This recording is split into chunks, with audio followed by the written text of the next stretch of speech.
Great. तो arrow function ने क्या किया, एरो फंक्शन ने इस चीज को बड़ा खोल के दिखा दिया कि भाई बिहाइंड द सीन बेसिकली हो क्या रहा है। तो हम देख सकते हैं हमने लेट और एक वेरिएबल का नाम दिया और इज इक्वल टू दिया। यहां तक जितने भी हम वेरिएबल बनाते आ रहे थे इस तरीके से बनाते, कोई अलग चीज नहीं है। लेकिन अलग चीज क्या है, इज इक्वल टू के बाद का कंटेंट या आगे का पीस ऑफ कोड कि हो क्या रहा है। बेसिकली इसमें एक फंक्शन स्टोर हो रहा है और ये इसका सिंटैक्स है। जब भी आपने एरो फंक्शन बनाना है आपने पहले राउंड ब्रैकेट देना है, उसके बाद ये इक्वल टू और ग्रेटर देन का साइन जिसको फैक्ट एरो भी बोलते हैं ये आपने देना है, और फिर कर्ली ब्रैकेट्स जो कि बेसिकली आपके फंक्शन की बॉडी है। इसमें आप दो जो भी लिखेंगे वो फंक्शन का पार्ट होगा। जब फंक्शन एग्जीक्यूट होगा तो ये एग्जीक्यूट होगा। एरो फंक्शन के अंदर कर्ली ब्रैकेट आएगा, वही मैं उसके बाद कि भाई रोशियल क्या सिर्फ सिंटैक्स का फर्क है या एक और भी फर्क है उस फंक्शन और एरो फंक्शन में? बिल्कुल एक और भी फंक्शन है, वो फंक्शन एक और भी डिफरेंस है। ठीक है, एक तो सिंटैक्स का डिफरेंस हमने देख लिया उसमें और इसमें। इसके अलावा क्या फर्क है, एक और फर्क है, बहुत सिंपल सा और सादा सा फर्क है कि अगर आपका फंक्शन बस एक रिटर्निंग वैल्यू होल्ड करता है, बस मतलब आपका जो फंक्शन है वो कुछ नहीं कर रहा, बस एक वैल्यू रिटर्न कर रहा है, तो एरो फंक्शन के अंदर कुछ आसानियां हैं। वो क्या है कि आप ये रिटर्न का कीवर्ड भी हटा सकते हैं जो हम पीछे देखते आ रहे थे, और ये जो कर्ली ब्रैकेट्स है ये भी हटा सकते हैं। आप डायरेक्ट अपनी रिटर्निंग वैल्यू पुट करेंगे। ये जो आप 1.5 प्लस भी दे रहे हैं ऑब्वियसली ये वैल्यू करने के बाद सिंगल वैल्यू ही बनेगी और वही रिटर्न होगी। तो हमने क्या किया, हमने एरो फंक्शन में से कर्ली ब्रैकेट्स भी हटा दिए और रिटर्न का कीवर्ड भी हटा दिया। ये एक और फर्क है, इसको अगर आप इस्तेमाल करना चाहते हैं तो भी अच्छा है, अगर नहीं करना चाहते, जरूरी लगाना चाहते हैं कि भाई एरो फंक्शन है तब भी मैं कर्ली ब्रैकेट्स और रिटर्न लगाऊं तो कोई मसला नहीं है, तब तो वर्क करेगा ही करेगा। ये एक आप लोग के लिए सहूलत है, अगर आप इसको इससे मुस्तफीद होना चाहें तो वो नहीं होना चाहिए। All of you clear? ये थोड़ा सा इन्होंने और डिस्क्राइब कर दिए। अगेन रिपीट करूंगा कि भाई ये जो फैक्ट एरो के बाद जो आपको राउंड ब्रैकेट दिख रहे हैं ये ऑप्शनल होते हैं। ठीक है, अगर आप दें तो भी सही है, नहीं दें तब भी उसी तरह वर्क करेगा, कोई रिटर्निंग वैल्यू के अंदर डिफरेंस नहीं आएगा। ठीक है, जो सबसे आखिर में आपको येलो कलर का राउंड ब्रैकेट ओपन होते हुए दिख रहा है और उसके बाद एक लाइन के अंदर x plus water plus salt और राउंड ब्रैकेट बंद हो रहा है। राउंड ब्रैकेट जो है आप लगाएं ना लगाएं कोई फर्क नहीं पड़ता, लगाएं तो ये होता है कि फॉर्मेटिंग अच्छी हो जाती है, अलग से पता चल रहा होता है कि यार रिटर्न क्या हो रहा है, बस, और इसके अलावा कोई फर्क नहीं। ये वही बात कि भले इसमें भी मैं रिटर्न और कर्ली ब्रैकेट्स हटा सकता था लेकिन मैंने नहीं हटाया तो कोई फर्क नहीं पड़ेगा। मतलब जो मुझे एक आसानी मिल रही थी मैंने उसको अवेल नहीं किया, कोई फर्क नहीं है, एरो फंक्शन फिर भी वर्क करेगा। मुझे रिस्पॉन्स के अंदर अभी भी इनका जो कंपाउंड वैल्यू मिलेगी या इंटरेस्टान मिलेगा वो मिल जाएगा। इसके बाद भाई क्या मैं हमेशा ऐसे कर सकता हूँ, एरो फंक्शन से रिटर्न का कीवर्ड भी हटा दूं और कर्ली ब्रैकेट्स भी हटा दूं? नहीं, आप ऐसा नहीं कर सकते। अगर आपका फंक्शन सिर्फ एक वैल्यू रिटर्न कर रहा है तब तो आप कर्ली ब्रैकेट्स भी हटा सकते हैं और रिटर्न का कीवर्ड भी हटा सकते हैं।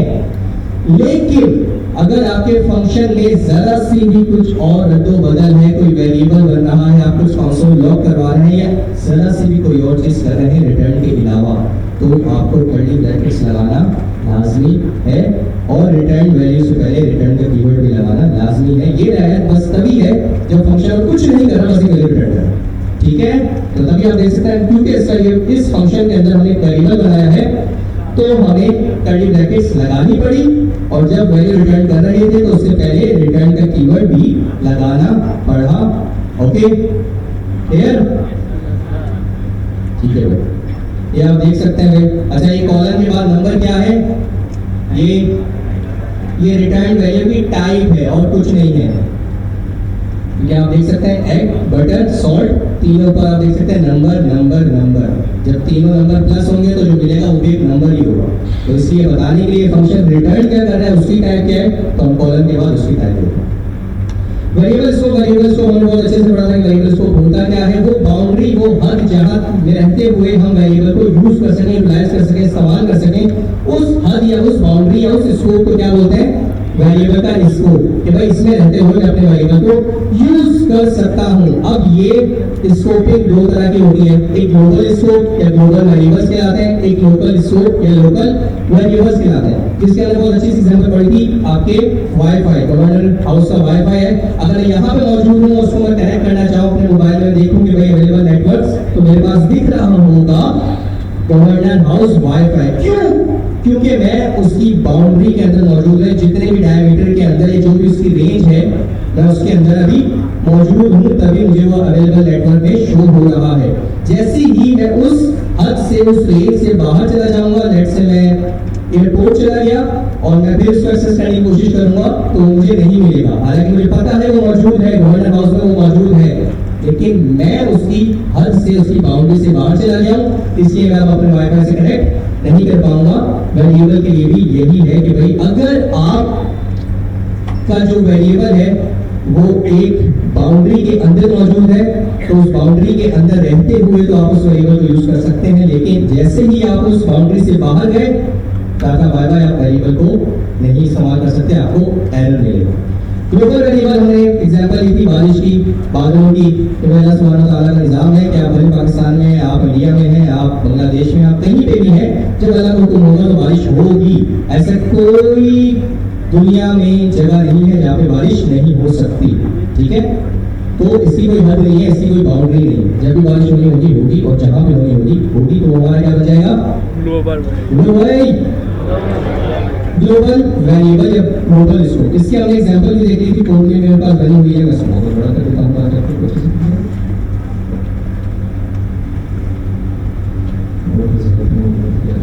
ठीक है। ये तो हमने देखा है कि सबसे पहले लाइन में हमने ग्लोबल वेरिएबल बनाया है, नाम से फर्क नहीं पड़ता, जो भी आपका वेरिएबल सबसे ऊपर बना हुआ है किसी भी स्कोप के अंदर नहीं है, वो ग्लोबल वेरिएबल ही कहलाएगा, भले आप इसका नाम यूजर नेम दे दें, भले एज दे दें, ठीक है। तो हमने अपना वेरिएबल है जिसको हमने नाम दिया ग्लोबल वेरिएबल, जिसके अंदर हमने वैल्यू पुट कर दी है एक्सेसिबल एवरीवेयर, ठीक है। इसके बाद हमने फंक्शन है, इसको हमने बोला सम एग्जांपल, इसको हमने ग्लोबल वेरिएबल है, इसको हमने क्या बोला?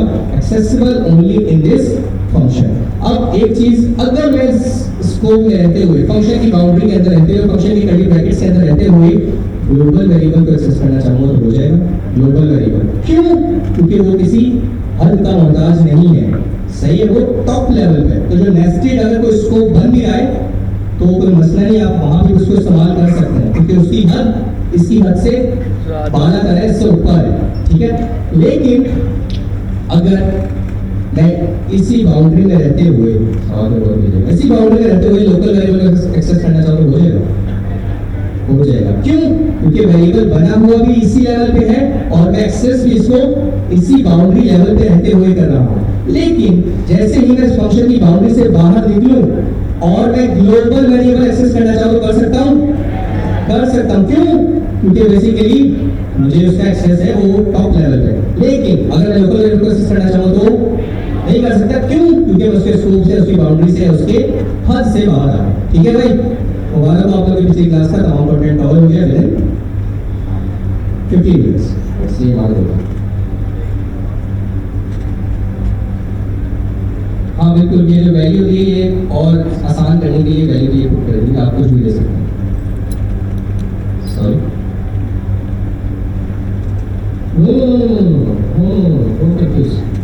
ये एग्जांपल है, यहाँ पे आप मुबशिर लिख दें, आपका नाम क्या है, तो लाइन लिख दें, आप हमजा लिख दें, आप हमजा लिख दें, कुछ भी वैल्यू कुछ भी पुट कर दें। ये कोई एक्स्ट्रा इंफॉर्मेशन वो प्रोवाइड नहीं कर रहा, it's not a sentence. Console को कुछ नहीं पता चलेगा, जावास्क्रिप्ट को पता चलेगा कि भाई वेरिएबल कहाँ पे बना हुआ है। देखिए आप विजुअली देखें, मतलब इसमें कुछ बारी की बात नहीं है। लोकल वेरिएबल के around line number 3, local variable से ऊपर आपको कर्ली ब्रैकेट्स दिख रहे हैं।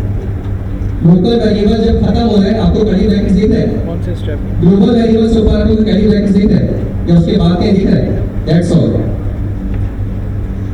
इफ का भी आपने देखा कर्ली ब्रैकेट्स होते हैं। इफ के मैंने पिछली क्लास में रिपीट किया था, ये जहां पे भी आपको कर्ली ब्रैकेट्स दिखेंगे बेसिकली एक स्कोप कहलाता है, ये ब्लॉक कहलाता है। इस ब्लॉक के अंदर जो वेरिएबल बनेंगे, अब भले वो इफ का कर्ली ब्रैकेट्स हो, भले वो फंक्शन के कर्ली ब्रैकेट्स हो, भले वो स्विच केस भी हमने पढ़ा था उसके भी कर्ली ब्रैकेट्स थे, उसके अंदर रहते हुए जितने भी वेरिएबल लेट या कॉन्स से बनेंगे वो उसके अंदर ही एक्सेस कर सकते हैं। ये याद रखिएगा, यहाँ पे फंक्शन के कर्ली ब्रैकेट्स है और उसके अंदर एक फंक्शन, उसके अंदर एक वेरिएबल बना हुआ है, टोटल वेरिएबल। नाम से फर्क नहीं पड़ता, कॉन्सेप्ट से फर्क पड़ता है, जो मैंने आपको बताया है। कर्ली ब्रैकेट्स इसका मतलब क्या है? आपका एक स्कोप, आपकी बाउंड्री, आपका एक ब्लॉक। ठीक है, क्लियर भाई? आगे चले? Yes sir.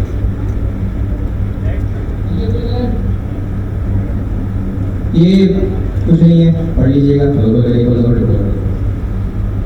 ये ही एग्जाम्पल हमारे सामने है, इसमें इसी को हमने प्रैक्टिस किया था और मैंने भी आपको दिखाया भी था। सो होस्टिंग, यहाँ मैंने आपको आगे रोका था कि होस्टिंग का मकसद या मतलब क्या होता है। उर्दू में होस्टिंग का मतलब क्या होता है भाई? एनीवन? Sorry, storage. और कोई? ये वो मेहमान नवाजी या मेजबानी वाला होस्टिंग नहीं है, आई है इसके अंदर। बेहतरीन, ये तालियां बजाए भाई। आकर आप तालियों में आप लोग की क्यों हो गई है भाई? जरा तालियां खोले हुए हैं। गूगल पे तालियां। इनका नाम है नौशीन आसिफ। ओके, आसिफ, नौशीन आसिफ, जबरदस्त नौशीन भाई। होस्टिंग का उर्दू में मतलब होता है, होस्टिंग का उर्दू में मतलब होता है लिफ्ट या फिर रेज करना, किसी चीज को ऊपर की तरफ उठाना। ठीक है, होस्टिंग का बहुत सिंपल सा मकसद है। और मैं हमेशा आप लोगों को बोलता हूँ कि जितने भी प्रोग्रामिंग कॉन्सेप्ट की जो नेमिंग होती है ना, वो समझे। अगर आपने वो चीज समझ ली तो समझे आपको आधा कॉन्सेप्ट समझ आ गया। बस वेरिएबल की उर्दू पता चल गई है, कॉन्सेप्ट समझ आ जाएगा। इफ एल्स पता उर्दू में क्या होता है, समझ आ जाएगा प्रोग्रामिंग में उसका क्या मकसद है। फंक्शन थोड़ा सा डिफरेंट है, लेकिन बेसिकली फंक्शनैलिटी है, लेकिन उसके अगेंस्ट और भी कुछ चीज़ें। लेकिन 90% आप जो भी कॉन्सेप्ट पढ़ रहे हैं उसका नाम फिर उसकी डेफिनेशन छुपी हुई होती है।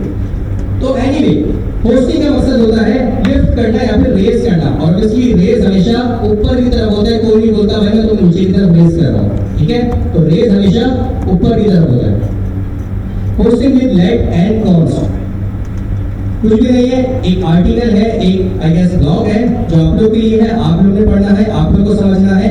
और ये लिंक मौजूद है, इस पे जाइएगा और डिटेल बताया गया है कि होस्टिंग क्या होती है, उसको अच्छे से समझिएगा।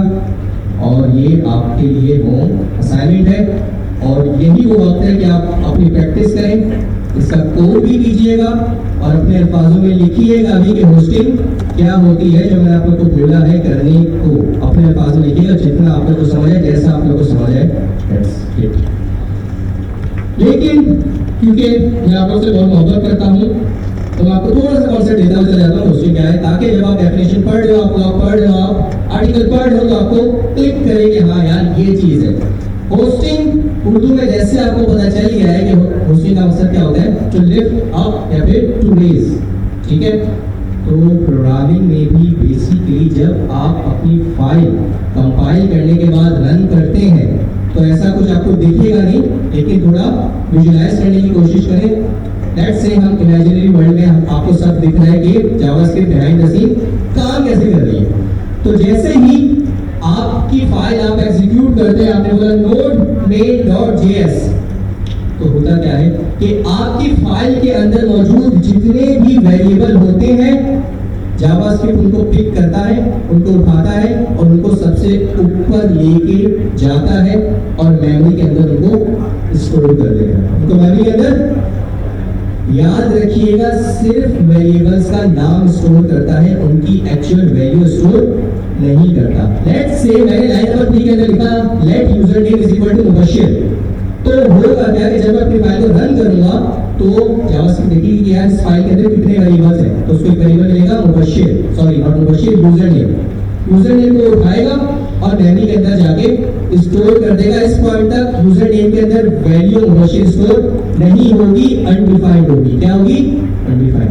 अब जब फाइनली वाकई मेरी फाइल एग्जीक्यूट होगी और जो इंटरप्रेटर होगा वो लाइन नंबर 3 पे आएगा, तो बोलेगा यूजर नेम, हाँ मेमोरी के अंदर एक वेरिएबल तो पड़ा हुआ है यूजर नेम, लेकिन ये वो पॉइंट है कि अब मुझे एक्चुअल इसकी वैल्यू उठानी है, उसकी वैल्यू क्या थी? मुबशिर। तो इस पॉइंट पे वो user name is equal to Mubashir store कर लेगा मेमोरी के अंदर। और ये छोटा सा कॉन्सेप्ट है, ये आपको मैंने इसलिए बताना नहीं चाहिए था, लेकिन जब आप पढ़े तो आपको थोड़ा सा क्लिक करें। लेट और कॉन्स्ट थोड़ा सा स्पेशल इसके अराउंड वर्क करता है। आपको एरर मिलते हैं, वो आप पढ़िएगा कि एरर कब मिलते हैं, कैसे मिलते हैं, क्या होता है। पोस्टिंग इज योर होमवर्क, थोड़ी तसल्ली से लिखिएगा और मैं देखूंगा कि किस किसने किया है और लिंक्डइन पे पोस्ट किया है अपने पास में। समझ आ गया भाई? यहाँ तक कोई सवाल? यहाँ तक कोई सवाल? समझ नहीं आया तो समझने के लिए तो आपको होमवर्क दिए।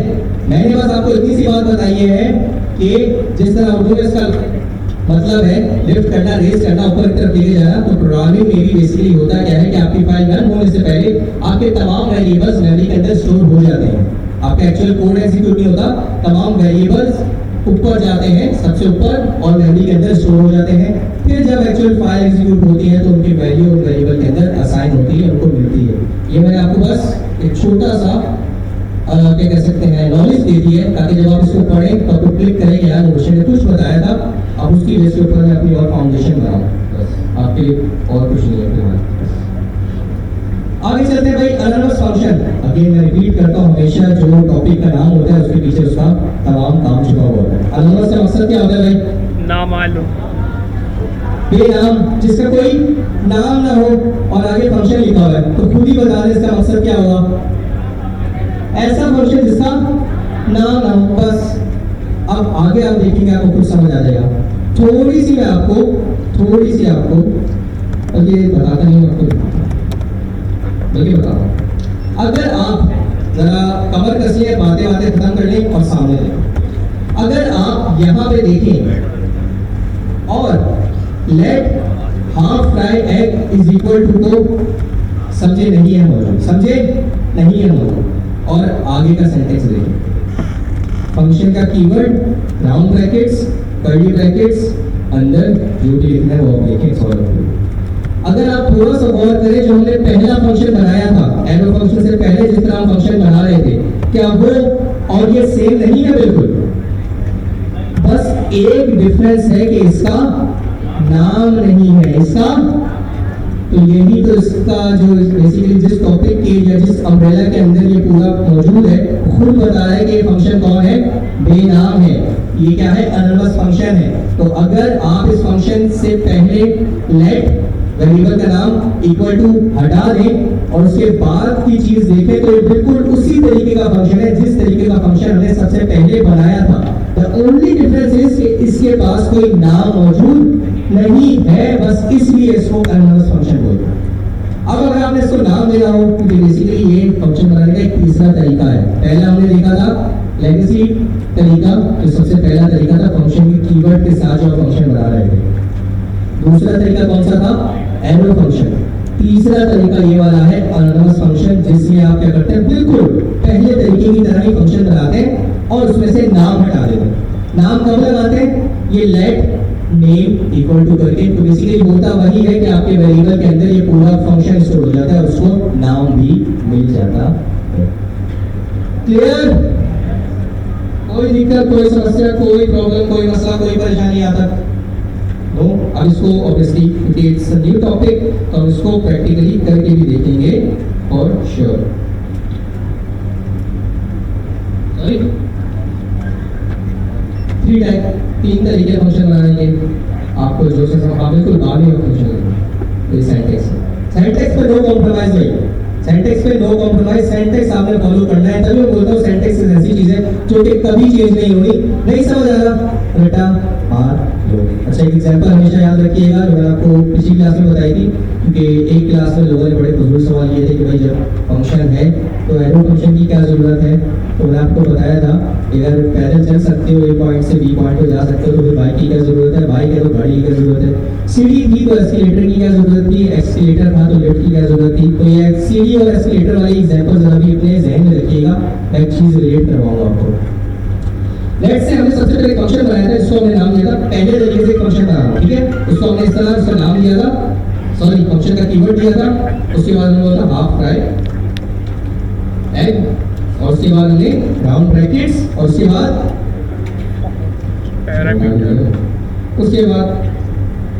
कर्ली ब्रैकेट्स, और उसके अंदर आप कुछ भी कर सकते हैं। लेट्स से मैंने कंसोल कर दिया। ठीक है, अभी भी आपने फंक्शन बिल्कुल इसी तरह बनाना है। अगर मैं नीचे आऊँ इसी को कॉपी पेस्ट करूँ तो बस आपने यही करना है। द ओनली डिफरेंस इज कि आपने यहाँ से इसका नाम टाटा बाय बाय कर दिया।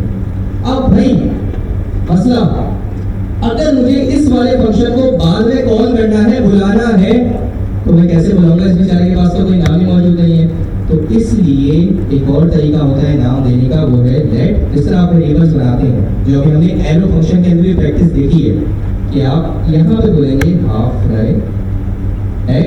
मैं आगे टू लगा देता हूँ, एक और ये आपका नंबर्स फंक्शन बन गया। कितना आसान था? क्लियर भाई? घबराए तो नहीं? सबसे पहले तो आप लोगों ने घबराना नहीं है, और बाकी हमेशा हर चीज़ को बड़ा ही हल्के लेना है। ऑब्वियसली हमेशा बोलता हूँ कि आप लोग पहली अपने जहन को बड़ा परेशान कर देते हैं, यार आईटी का कोर्स से बड़ी खतरनाक चीज़ें पढ़ाएंगे, तो आधी मोटिवेशन तो आप यहीं पे करा दें। तो जब भी आए रिलैक्स होके आए, कोई रॉकेट साइंस नहीं है, पिछले कॉन्सेप्ट के ऊपर ही अगला कॉन्सेप्ट। अगर सब स्टैक बन रहा होता है, एक चीज़ आ गई दूसरी उससे रिलेट करती होगी, तो बस आपने ये करना है कि जब आप क्लास में बैठे हैं तो आपको यही भी मकसद होना चाहिए, वो चीज़ें समझना, इनके प्यासे बन गए और अपनी प्यास बचाओ। तो मेरे अजीज दोस्तों, ये फंक्शन, और हम एक और तरीके से फंक्शन बनाते हैं, यही वाला एरो फंक्शन के थ्रू या एरो सिंटैक्स के थ्रू। वो आपके से मुझे कोई बताएगा।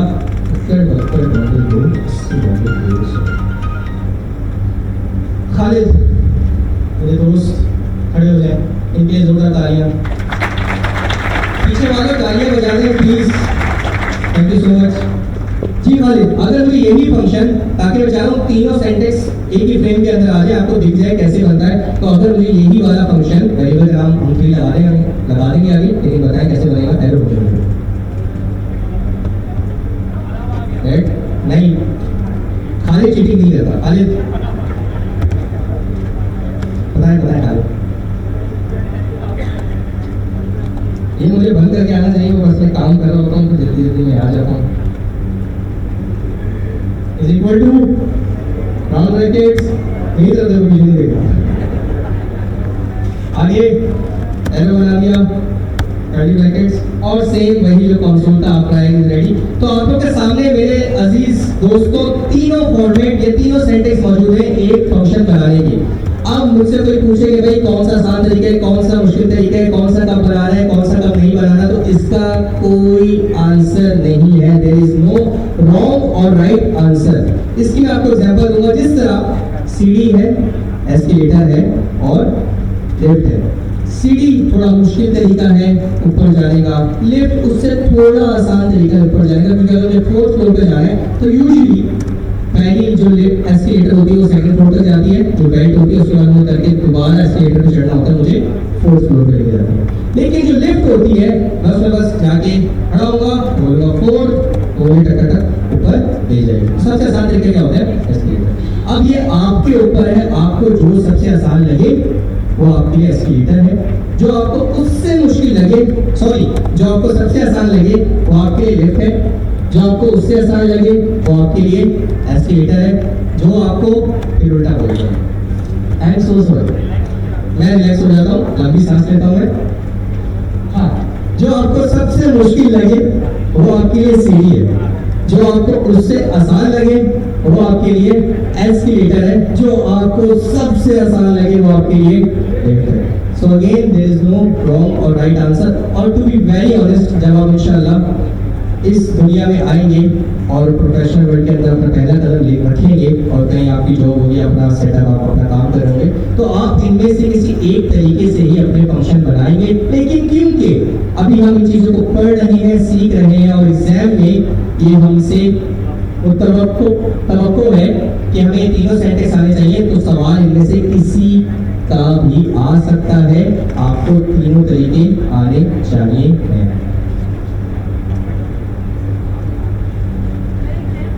अच्छा, एग्जाम सबका क्या मुझे भी नहीं पता, एग्जाम में क्या आएगा मुझे भी नहीं पता, एग्जाम एमसीक्यूज बेस होंगे, क्वेश्चन बेस होंगे, कोडिंग बेस होंगे, मुझे नहीं पता। To be very very honest, मुझे नहीं पता।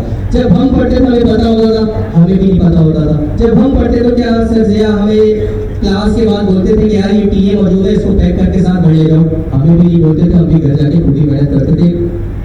मुझसे छोड़े। तो ये जो मेहनत कर रहे हैं ये सब ने जिन्होंने भी कोर्स किया है ये सब आप लोगों ने कोर्स किया है। अगर आप चाहते हैं कि आप अमजद को अपने पैक साथ करके लें, लेकर तो आप अमजद से पहले पूछेंगे, मेरे पास इसका कोई राइट नहीं है। सो एनीवे मैं आप लोग की और आसानी कर देता हूँ। इस चीज को बोलते हैं कि भाई मैं नाम के साथ लिख देता हूँ ताकि आप लोग को हो जाए। इसको बोलते हैं एलोस फंक्शन।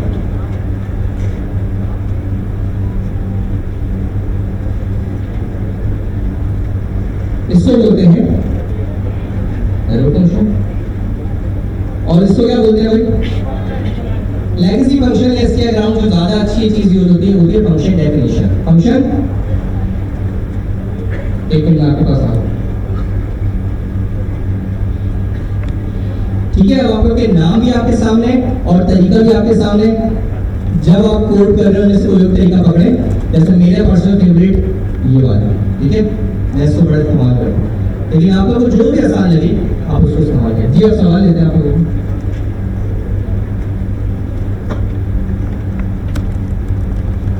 बिल्कुल, जब आप एक ही नाम के दो वेरिएबल बनाएंगे, मेरा भाई है उनके दो बेटे हैं, क्या वो दोनों का नाम अहमद रखेंगे? क्यों रखेंगे? कंफ्यूजन हो जाएगी ना, सेम कोर्स को रहेगा। ठीक है भाई, दूसरा सवाल।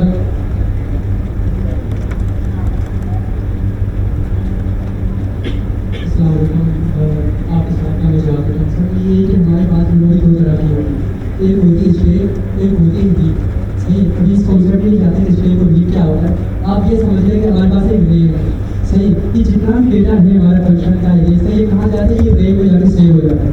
ठीक है, अब ये हो जाएंगे भाई वो एक मखसूस फ्लो लेता है। अभी तक हमने सिर्फ एक रूल सीखा था जिससे हम वेरिएबल स्टोर करते थे। कौन सा वाला भाई? लेट के जरिए हम एक नाम रखते थे और वहाँ पर मेमोरी ब्लॉक बनते हैं, मेमोरी का एक मखसूस नाम आ जाता है।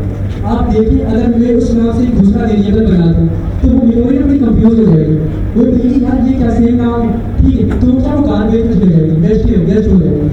लेकिन हम ऐसा कर नहीं सकते। इससे जब फंक्शन नहीं था इससे पहले ये होता था कि भाई हम वेरिएबल लिखते थे और बहुत सारे वेरिएबल और उसके लिए 3 वेरिएबल लिखनी है, तो क्या करते थे, ले num1 num2 num3। ऐसा हो सकता है कि मैं तीनों को num कर दूँ? नहीं हो सकता है ऐसा। अगर हम तीनों को num कर दें तो एरर दे देगा। लेकिन उसके बाद फंक्शन आया तो फंक्शन ने क्या किया, हमारी बहुत बड़ी वैल्यू हो, जैसे उसको हमें रीयूज करें, जैसे 10 बार में कंसोल लिखना तो उसे अब हमें बार बार रीयूज करना, तो क्या करेंगे, 10 बार बार कंसोल लिखते रहेंगे। नहीं है, हम क्या करेंगे, उसके लिए फंक्शन बनाएंगे और इसको कॉल करेंगे। अब बात ये है कि भाई शुरुआत कहाँ होती है फंक्शन की? मेमोरी में सबसे पहले चीज जाती कौन सी? आप जहाँ से कॉल करते हो, फंक्शन को इन्वोक करते हो, वहाँ से स्टार्टिंग होती है, सीधा इसकी जो कमांड ट्रांसफर होती है, मेमोरी की बात कर रहा हूँ मैं, सीधा जाते हैं कहाँ पर, जहाँ पर फंक्शन का नाम लिखा होता है। अगर मैं वहाँ पर लूप लिखा होता तो क्या वहाँ पर कमांड जाती है हमारी? कभी नहीं जाती। फंक्शन फंक्शन होता ही, क्योंकि हमने मेमोरी को बता दी कि जैसे हम फंक्शन करें ना तो आप सारी पावर्स फंक्शन की देंगे उसको, ठीक है। उसके बाद ये जाके पैरामीटर्स देखता है कि अगर हमारे पास 2 वैल्यू और 1 वैल्यू, तो उसको अंदाजा हो जाता है हाँ भाई अगर यहाँ पर 2 वैल्यू है तो डेफिनेटली इसकी वैल्यू भी लिखने में दी होगी। जैसे मैंने ऊपर लिखा नंबर और 1 लिख दिया, तो इसका मतलब ये है कि मैंने इसको कहीं ना कहीं असाइन भी किया होगा। जैसे नीचे लिखे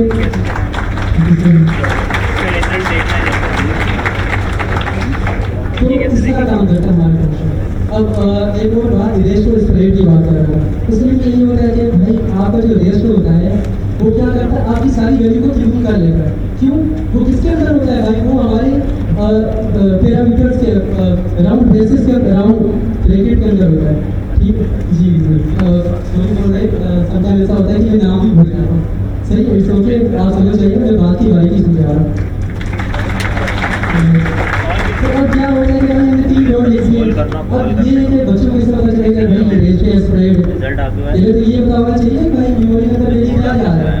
तो रेस्ट जैसे लिखते इसको पता चल जाता है हमारी मेमोरी को, हमारी रैम को। स्टेप और हीट को छोड़ के वो फ्यूचर में समझा देंगे आपको। हमारी रैम को पता चल जाता है कि भाई अब हमने ना बहुत सारे ब्लॉक एक साथ बनाने, जैसे एरे में होता है।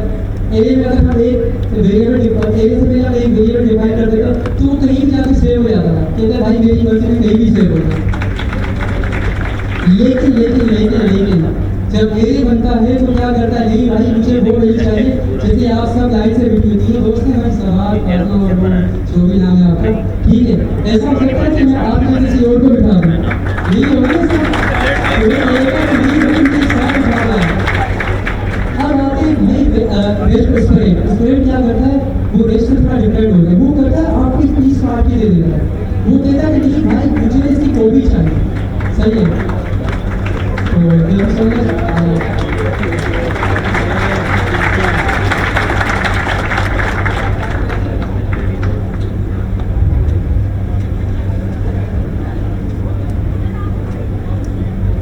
अच्छा जी, आपका सवाल जी। हाँ बच्चे बिल्कुल मैंने कॉल नहीं कराया, ठीक है। अच्छा, सबसे अच्छी बात यह है कि फंक्शन बनाने के तो अलग अलग तरीके हैं, लेकिन फंक्शन इन्वोकेशन सेम होते हैं, उसमें तो आपने कोई घबराने की आपको जरूरत नहीं है। अगर मुझे फंक्शन डेफिनेशन कॉल करना है, उसके लिए भी सेम सेंटेक्स है, मुझे फंक्शन का नाम लिखना लाजमी है, उसके बाद मुझे नाम से बना ले तो ये जो फंक्शन डेफिनेशन और कोई नाम सही है। जब भी आपने फंक्शन बुलाना है, आपने फंक्शन का नाम देना, उसके बाद क्या देना है, noun bracket. Same goes for anonymous function, same goes for aero function. करके भी दिखा देता हूँ, या भले यहाँ पे एनोनिमस फंक्शन रखें या भले आप अपना एरो फंक्शन रखें, कोई फर्क नहीं है इन्वोकेशन के अंदर। द ओनली डिफरेंस उनकी एक्चुअल जो आप उसको डिफाइन करेंगे तब डिफरेंस है। लेकिन फिर मैं आपको बोलता हूँ, कभी इस चीज़ पे कंफ्यूज होना कि यार ये क्या वर्क भी डिफरेंट करते हैं, नहीं, ये वर्क कतन डिफरेंट नहीं करते, बस इनका तरीका है। अब वो तरीका देने वाले पे तो उसने क्यों दिया, हमें इस बहस में नहीं पढ़ना। आपको जो तरीका सबसे अच्छा लगे उसको पिक करें, आप हर तरीके से अपना हर काम अचीव कर सकते हैं, ये सिंपल सी बात है। लेकिन अगेन मेरी बात को गलत राह पे मत ले जाइएगा कि भाई मशीन में होता है एक तरीका पकड़ लो, एग्जाम में तीनों में से आ गए। तो मैं बड़े जोर शोर से ये बात रिपीट करता हूँ कि क्लास में मैंने जो भी पढ़ाया है उसमें से कुछ भी एग्जाम्स में आ सकता है, कोई भी चीज प्रायोरिटी वाइज लो या हाई नहीं है, दैट्स ऑल। तो यहाँ तक किसी को सवाल? भाई ग्रेट। हो immediately invoke function expression. Expression क्या होता है? Expression. Immediately invoke function expression में इसको इफी भी बोलते हैं, या इंडिविजुअल हर कैरेक्टर को IIFE भी बोल सकते हैं, और यूजुअली इफी क्या, इफी बोले मेरे साथ, IIFE immediately invoke function expression. Expression.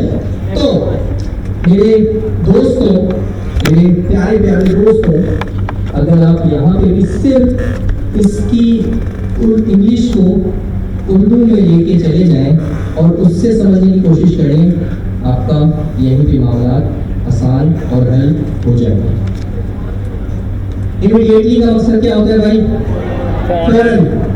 Invoke कोई नई चीज नहीं है, हमें पता है फंक्शन को बुलाने का तरीका क्या होता है, इन्वोक करना या कॉल करना। फंक्शन इटसेल्फ हमें पता है कोई नई टेक्नोलॉजी नहीं है, उसको देखते आ रहे हैं, जो हम अभी तक बनाते आ रहे हैं वो फंक्शन था।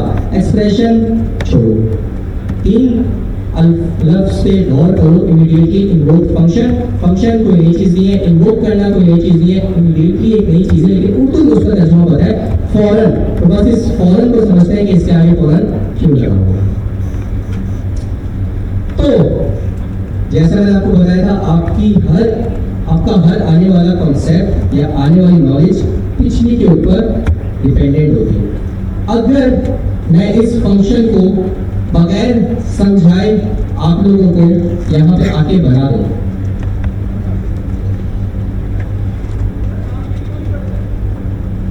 नहीं मैं इस पे आऊंगा, अभी इस पे आऊंगा। तरीके अगेन, ये एक और तरीका नहीं है फंक्शन बनाने का। फंक्शन बनाने के तीन तरीके तो हमने पढ़ लिए। मेरे साथ बोलिएगा, फंक्शन डेफिनेशन, सारे पीछे वाले फंक्शन डेफिनेशन, ये सामने जो पहला वाला तरीका दिख रहा है ये बोलते हैं फंक्शन डेफिनेशन, या कहलाता है फंक्शन डेफिनेशन। एक और तरीका हमने पढ़ा है वो है एनोनिमस फंक्शन, ठीक है। और एक और तरीका हमने पढ़ा है, वो क्या है फंक्शन बनाने का? Arrow function. ये 3 तरीके हैं फंक्शन बनाने के, इसके अलावा और कोई तरीका नहीं है जिस तरीके से आप फंक्शन बना सके। अब जो हम चीजें पढ़ रहे हैं वो बेसिकली फंक्शन का एक्चुअल यूज केसेस या कहां किस तरह वो यूज हो सकते हैं वो हम पढ़ रहे हैं। ये जो इमीडिएटली वो फंक्शन है, ये फंक्शन बनाने का नया तरीका कतई नहीं है, ये बस एक स्पेसिफिक यूज केस है जो कि फंक्शन फुलफिल करता है, सेटिस्फाई करता है या वो यूज केस पूरा करने में हमारी मदद करता है। तो ये चीज ध्यान में दोबारा उठाएं। अब हम फंक्शन बनाने का कोई नया तरीका नहीं पढ़ने जा रहे। ये मैं उड़ा देता हूँ, उसको बोलता हूँ डाटा वाइपर, और मैं एक फंक्शन बनाता हूँ।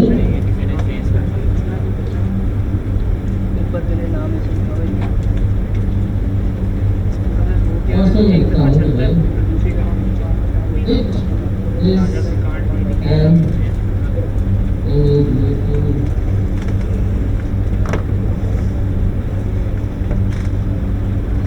इंग्लिश थोड़ी नहीं हुआ है। इमीडिएटली इन्वोक फंक्शन लिख देंगे भाई, it is an immediate function, और इसके आगे अरे लगा देते हैं, इसके आगे लगा देते हैं और फंक्शन भी लगा देते हैं। सही है भाई। अगर आप लोग गौर करें तो अभी तक जो हमने 3 तरीके फंक्शन बनाने के पढ़े हैं, ये वाला कौन सा तरीका? मिलके बोल भाई, यहां से आवाज नहीं आ रही। अनोनिमस फंक्शन है, क्योंकि ये फंक्शन तो बिल्कुल उसी तरह बना है जिस तरह हमने अपना पहला फंक्शन बनाया था। फंक्शन का कीवर्ड, फंक्शन का नाम, round brackets, curly brackets, but there is a thing इससे, वो क्या है? फंक्शन का एक्चुअल नाम। और जब वो नाम हट जाता है तो वो दोबारा या फिर और फंक्शन एक्सप्रेशन नहीं रहता या फंक्शन डेफिनेशन नहीं रहता, वो क्या कहलाता है? Anonymous function. ये एक ही डिफरेंस है अनोनिमस फंक्शन और फंक्शन डेफिनेशन के अंदर, वो है इसका एक्चुअल नाम। तो यहाँ पे ये फंक्शन क्या बन गया है? Anonymous function. अब ये इमीडिएटली इन्वोक फंक्शन क्या है? इमीडिएटली इन्वोक फंक्शन नाम से ही जाहिर है वो फंक्शन जो कि फौरन कॉल हो, फौरन बुलाया जाए, फौरन इन्वोक हो। तो इसमें और कोई रॉकेट साइंस नहीं। आप सबसे पहले क्या करते हैं? फंक्शन बुलाने का क्या तरीका होता है? फंक्शन का नाम और राउंड ब्रैकेट्स। तो सबसे पहले तो मैं इस पूरे फंक्शन को एक राउंड ब्रैकेट के अंदर एनकैप्सुलेट कर देता हूँ। समझिए अभी, ठीक है? आगे आपने कुछ करना है। उसके बाद जो फंक्शन बुलाने का तरीका होता है वो क्या होता है? Round brackets. तो अगर आप इसको गौर से समझें, देखें, सोचें तो ये वो फंक्शन है जो कि फंक्शन के कबीले से बगावत कर दिया। इमीडिएटली वो फंक्शन ही है, लेकिन ये अपना जो कबीला था ना जिसका नाम फंक्शन था, ये उससे बगावत कर गया है। क्यों बगावत कर गया है? क्योंकि हमने जब फंक्शन पढ़ा था तो हमने पढ़ा था फंक्शन के पास 2 खसूसियात, 2 एट्रीब्यूट्स या 2 प्रॉपर्टीज हैं जिसकी बिना पर वो फंक्शन कहलाता है। वो क्या था? सबसे पहली चीज वो फंक्शन डेफिनेशन, या ये चीज कि सबसे पहला एट्रीब्यूट हमने पढ़ा था कि आपके पास कोड की एग्जीक्यूशन का कंट्रोल आ जाता है। और दूसरी चीज हमने पढ़ी थी कि जो रिपीटिशन है वो कम हो जाती है, ठीक है? क्योंकि होता यह है कि अगर आप एक काम 10 बार कर रहे हैं तो 10 बार करने के बजाय आप एक बार फंक्शन बनाते हैं, उसके अंदर वो काम करते हैं, आगे बस आप 10 बार उस फंक्शन को कॉल करते हैं, rather than कि आप एक्चुअली पूरी हार्डकोर इंप्लीमेंटेशन कर रहे हैं। तो 2 चीजें हमने पढ़ी कि भाई पहली चीज क्या होती है? आपके पास कोड के एग्जीक्यूशन का कंट्रोल आता है, और दूसरी चीज क्या होता है? रिपीटिशन भी कंट्रोल होती है, ठीक है? अब ये कैसे बगावत कर गया? ये ऐसे बगावत कर गया कि इसके पास वो दोनों एट्रीब्यूट मौजूद, इसके पास वो दोनों ही एट्रीब्यूट मौजूद नहीं है। क्यों? क्योंकि इससे ना तो मुझे कोड की एग्जीक्यूशन का कंट्रोल मिला, और मोशी ये क्या बात करते हैं कोड की एग्जीक्यूशन का कंट्रोल कैसे मिला? अगर आपने एक चीज गौर की हो तो एक और चीज मैंने आपको पढ़ाई थी कि फंक्शन का पूरा फ्लो कैसे वर्क करता है? फंक्शन बनाओ, फंक्शन को बुलाओ। तो जो बुलाने का कंट्रोल था वो मेरे पास था।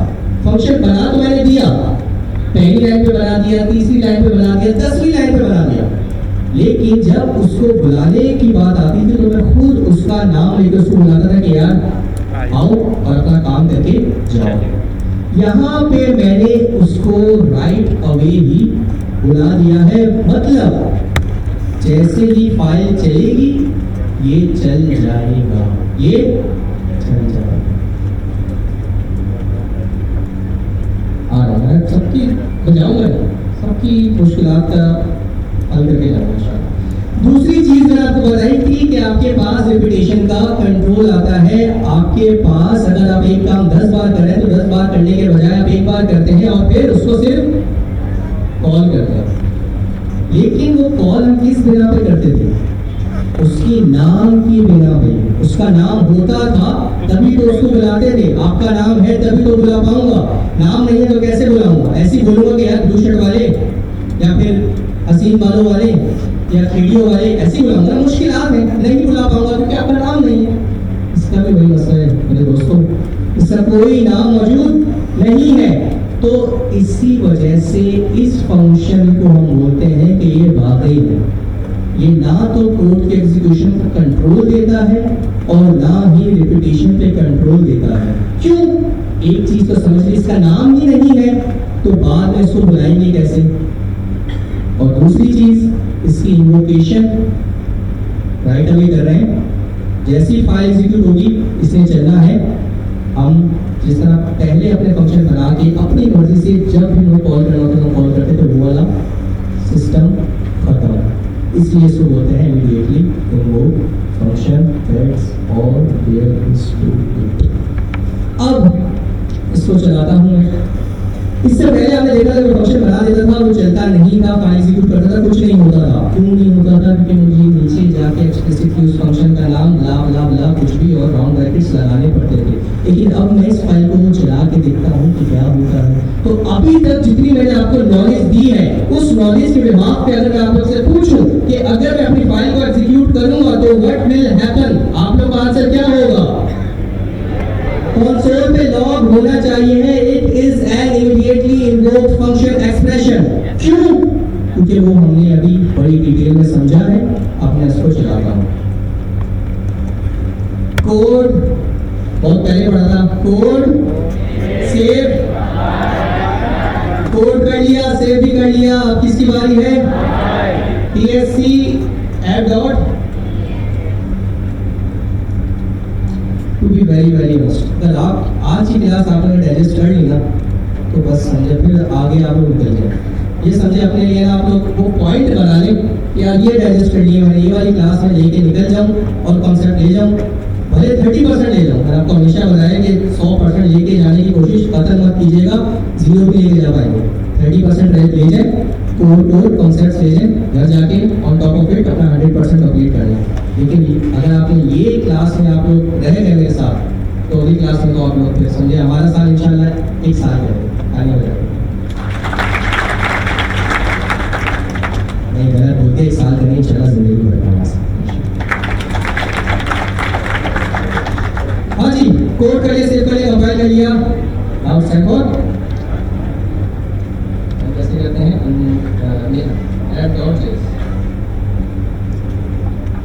ठीक है मेरे दोस्तों, राइट अवे मैंने कहीं इस फंक्शन को खुद जाके कॉल नहीं किया। जिस तरह पहले मैं बता रहा था फंक्शन से पहले किस तरह वर्क करता था कि जैसी फाइल रन होती थी सब कुछ bang bang bang bang execute हो जाता था। ये भी बिल्कुल उसी तरह एग्जीक्यूट हो गया क्योंकि इसके एग्जीक्यूशन कंट्रोल मेरे पास नहीं था। और अगर रिपीटेशन की मैं बात बताऊं, अगर मुझे इस फंक्शन को दोबारा कॉल करना है कहीं तो मैं कर सकता हूं? नहीं कर सकता, इसका नाम ही नहीं है। अब आप लोग के जहन में सवाल आएगा कि बेवकूफ शख्स, फंक्शन भी है, फंक्शन के एट्रीब्यूट भी नहीं है, तो ये जिंदा क्यों है?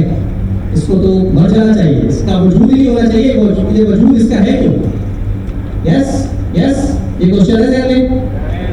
तो बेसिकली हर चीज की एग्जिस्टेंस का कोई ना कोई मकसद होता है। इसका भी बड़े स्पेसिफिक यूज केस है। वो यूज केस क्या है मैं आपको समझाने की कोशिश करूंगा। मैं आप लोग से कभी झूठ नहीं बोलता।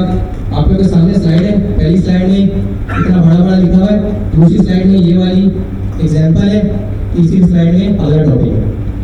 ठीक है, लेकिन मैं आप लोगों को समझाने की कोशिश कर रहा हूँ, अपनी छोटी सी कोशिश कर रहा हूँ। समझ आए बहुत अच्छा है, नहीं समझ आए तो दिल पे बात मत लीजिएगा। मैं अपनी पूरी कोशिश करूंगा कि इंशाल्लाह आप लोगों को समझ आए। बहुत सारे इसके स्पेसिफिक यूज केसेस होते हैं, मैं आप लोगों को एक यूज केस बताना चाहता हूँ, समझाना चाहता हूँ, क्योंकि मुझे लगता है वो आप समझ सकते हैं।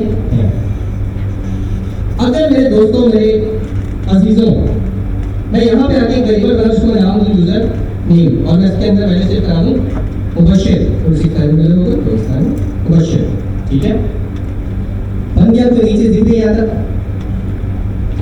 अगर ऐसा भी करूँ तो भी कोई नई चीज है? नहीं, बच्चों वाली चीज है, सब करते हुए आ रहा है। लेकिन अगर मैं अभी लाइन पे आके दोबारा बोलूँ दुनिया में और मैं यहाँ पे लिखूँ तो क्या है, चलेगा? क्योंकि ये तो हम बचपन से पढ़ते आ रहे हैं, मतलब इस क्लास के बचपन ही से पढ़ते आ रहे हैं, जब हम क्लास में पैदा हुए कि ये भाई जब आपने एक फंक्शन में अभी तक मौजूद हूँ, जब आपने एक वेरिएबल एक नाम का बना दिया, आप दोबारा उस नाम का वेरिएबल नहीं बना सकते। भाई के दो बच्चे हैं, दोनों का नाम अहमद नहीं हो सकता, कंफ्यूजन हो जाएगी। तो यहाँ पे भी हमें पता है कि हमने जब एक वेरिएबल को एक नाम दे दिया, हम दोबारा उस वेरिएबल को नहीं बना सकते। हाँ, उस वेरिएबल की वैल्यू जरूर चेंज कर सकते हैं। कोई नई चीज पढ़ा रहा हूँ, घबरा तो नहीं गए? लेकिन अगर मेरा बड़ा स्पेसिफिक यूज केस है, मुझे एक ही नाम के दो वेरिएबल चाहिए हैं, तो अपनी जरा निगाहें और अकल खोल के मेरी तरफ देखिएगा और मेरी तरफ स्क्रीन की तरफ। एक बार मैंने कुछ नहीं किया, एक लेट का वेरिएबल सबसे ऊपर ले लिया, ठीक है, यूजर नेम, और दूसरे को मैं क्या करता हूँ, एरर। ये इसका एक स्पेसिफिक यूज केस है कि अगर आपको लगता है कि आप कोई ऐसा काम कर रहे हैं जिसमें आप कोई ऐसा वेरिएबल का नाम यूज कर रहे हैं जो कि बाद में कॉन्फ्लिक्ट करेगा किसी और वेरिएबल के नाम से, तो आप इस तरह इमीडिएटली वो फंक्शन के अंदर वो वाली फंक्शनैलिटी अचीव कर सकते हैं, क्योंकि ये बेसिकली उस तरह का फंक्शन भी नहीं है, क्योंकि बेसिकली जो दूसरे फंक्शन होते हैं मेमोरी के अंदर स्टोर रहते हैं, वो आपकी मेमोरी के अंदर कुछ जगह घेर रहे होते हैं, ठीक है, ये बस चलेगा और अल्लाह हाफिज़ इसका कोई नाम और निशान मेमोरी में नहीं रहेगा, कोई जगह नहीं रहेगी, तो आपको वो फिक्र नहीं रहेगी। और दूसरा, क्योंकि आपने अपना वो वाला काम बाद में रिपीट भी नहीं करना, वो बस वन टाइम जॉब है जो आपने करनी है, तो आप इस तरह अचीव कर सकते हैं। तो एक छोटा सा यूज केस था जो मैंने अपनी कोशिश की छोटी सी की, आप लोगों को समझ आ जाए, अगर आ जाए तो बहुत अच्छा है, अगर नहीं आए स्लाइड्स आपके सामने है, एक बार नहीं 10 बार रिपीट करके देखिएगा, कहीं उन्होंने ये बताने की कोशिश नहीं की। क्लियर पीछे वाले? तो अगर मैं इसको थोड़ा सा और खोल के बताऊं तो बेसिकली अगर आप एक प्राइवेट स्कोप बनाना चाहते हैं, आप एक स्कोप बनाना चाहते हैं रूट लेवल पर रहते हुए, तो आप इसके थ्रू बना सकते हैं। ये वाला बात ध्यान में रखिए, क्योंकि it has curly brackets, it has block, it has boundaries. Basically आप इस बाउंड्री में रहते हुए एक स्कोप भी बना रहे हैं, और वो ऐसा फंक्शन भी नहीं है जिसके पास फंक्शन वाले एट्रीब्यूट होते हैं, मुझे दोबारा वाला काम करना है या मुझे मेमोरी के अंदर वो स्टोर करना है। तो थोड़ा सा आप लोग घबराए हैं, और घबराना जरूरी भी था, अगर थोड़ा सा घबराए तो। एनीवे, जिसको समझ आया हाथ खड़ा करे प्लीज, पीछे वालों खड़ा करें जिसको समझ आया है प्लीज, पीछे से भी। ठीक है, तो अगेन ये वाली जो एग्जांपल थी, ये समझने की जरूरत कतई नहीं थी। अगर समझ आ गई है तो गुड है, वरना बस आप लोग को इमीडिएटली वो फंक्शन का बस इतना पता होना चाहिए, रिपीट कर रहा हूँ, कि वो फंक्शन है जिसका पहली बात कि ये अनोनिमस फंक्शन के ऊपर बना हुआ है। अगर आपको अनोनिमस फंक्शन की नो हाउ है तो वेल एंड गुड, आपके लिए आसानी है इमीडिएटली वो फंक्शन बनाने के लिए भी। और दूसरा, इसके पास फंक्शन के दोनों एट्रीब्यूट मौजूद नहीं है, ये बागी है, ये उनके झुंड से निकला हुआ या भागा हुआ एक फंक्शन है जिसके पास वो दोनों एट्रीब्यूट मौजूद नहीं है जो कि आम फंक्शन के पास होते हैं ना। ये तो रिपीटिशन में भी मदद कर रहा है। Just give me a moment.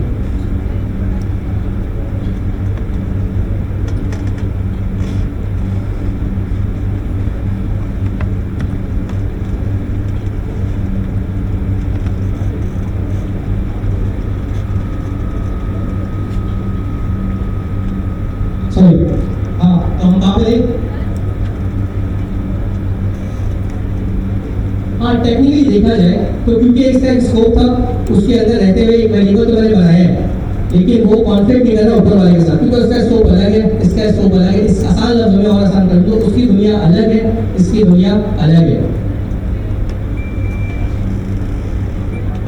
अगर इसके अंदर रहते हुए नहीं, उसको इन्वोक तो आपने किया ही ना, अगेन रिपीट कर रहा हूँ, इसको इन्वोक आपने नहीं किया, ये इमीडिएटली इन्वोक फंक्शन है, जैसे ही चला उसके बाद खत्म, उसके बाद इसके अंदर का जितना भी कोड है, बस मेमोरी के अंदर कोई ट्रैक नहीं रहा कि अब इस तरह की कोई चीज मौजूद थी, तभी तो इसका एक स्पेसिफिक यूज केस है।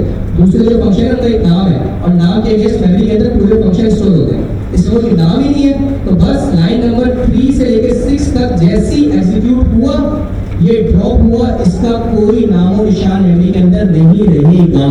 बस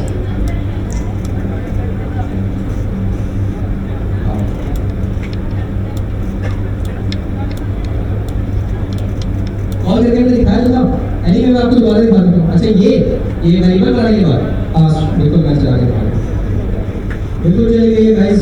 just give me a moment, let me reshare my screen.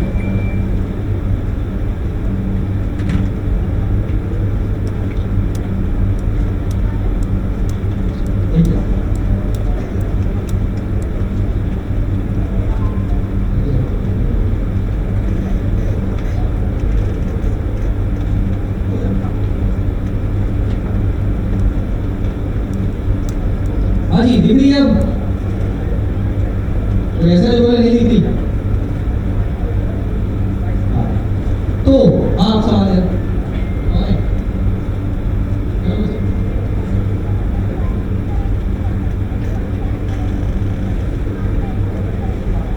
बिल्कुल, मैं आप लोगों की और सारी कर देता हूँ। इमीडिएटली वो फंक्शन हमेशा वन टाइम जॉब के लिए होता है कि आपको कोई ऐसा काम है जो बस होना है और खत्म, आप मेमोरी में इसका कोई ट्रैक नहीं रखना चाहते, दैट्स ऑल। ऐसी जॉब्स के ऐसे काम ऐसे टास्क के लिए आपका इमीडिएटली वो फंक्शन यूज होता है। आपके पास कोई ट्रैक नहीं है, किस बेस पे आप उसको सेकंड टाइम एग्जीक्यूट करें, मुझे बताएं तो क्या चीज दिख रही है। अगर मुझे दोबारा काम करना है तो बेसिकली मैं उसको कॉपी पेस्ट करूंगा, दोबारा लिखूंगा, तभी और ऐसे केस के लिए पता है कि मैं ये वाला फंक्शन नहीं बनाना, हमें दूसरा फंक्शन बनाना है, क्योंकि ऐसा काम है वो इसकी हमें 2 या 2 से ज्यादा बार जरूरत पड़ेगी। इसका स्पेसिफिक यूज केस बस ये समझना है। अच्छा हाँ, मैं आपको जरा एक बार रन करके दिखाऊं, मैं जरा स्क्रीन पे शेयर करें ताकि आपको कंसोल लॉक कर रहा हूं, आपको पता चले क्या चीज हुई।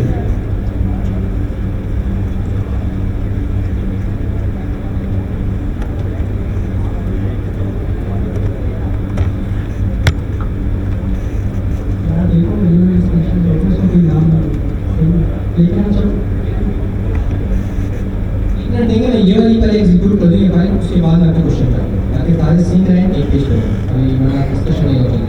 भाई आपने सब देख लिया, पैटर्न देख लिया, user name let user name उससे मुबशिर था, वैल्यू लॉक करा दी, फिर स्कोप के अंदर रहते हुए अगेन देख लें फंक्शन की लोकेशन मैंने कहीं नहीं बनाई है, कंबाइन किया and now it's time to. सबसे पहले क्या आया, क्योंकि ऊपर क्या था मुबशिर था, नीचे रहते हुए वही वेरिएबल। अच्छा एक मिनट, घबराना नहीं, सबसे पहले आपको घबराना है।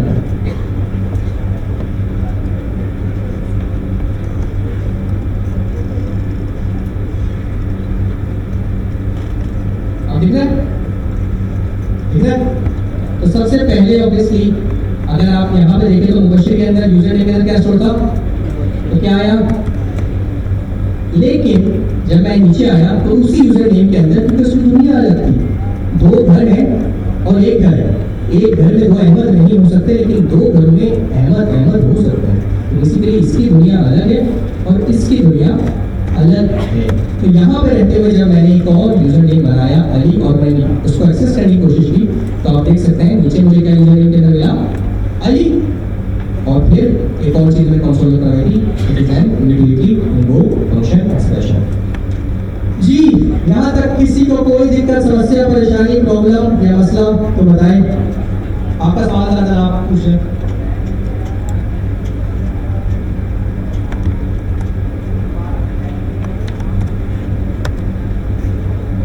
एक तो आपने नाम दे दिया, वो तो फिर दूसरा इससे पहले वाला जो फंक्शन बनाने का तरीका देखा है, एनालॉगस फंक्शन तो बनाया, लेकिन उसके बाद उस पूरे नर्वस फंक्शन को एक वेरिएबल के अंदर स्टोर करा दिया, तो अल्टीमेटली हुआ ये कि उसको एक नाम मिल गया है, तभी हम उसको बाद में इन्वोक कर पा रहे थे। ठीक है, लोकल के अंदर। हाँ अच्छा, ये बहुत अच्छी चीज है ये, लेकिन आप लोग के लिए जो होस्टिंग का आपको मैंने वो दिया है ना पढ़ने को, उसमें ये चीज मौजूद है। बेसिकली ये इनका, अगर मैं आपको बता दूं, चलाने नहीं दिखाऊंगा बिकॉज इट इज होमवर्क। अगर मैं यहाँ पे वेरिएबल नहीं बनाता, ये अगर मैं यहाँ पे वेरिएबल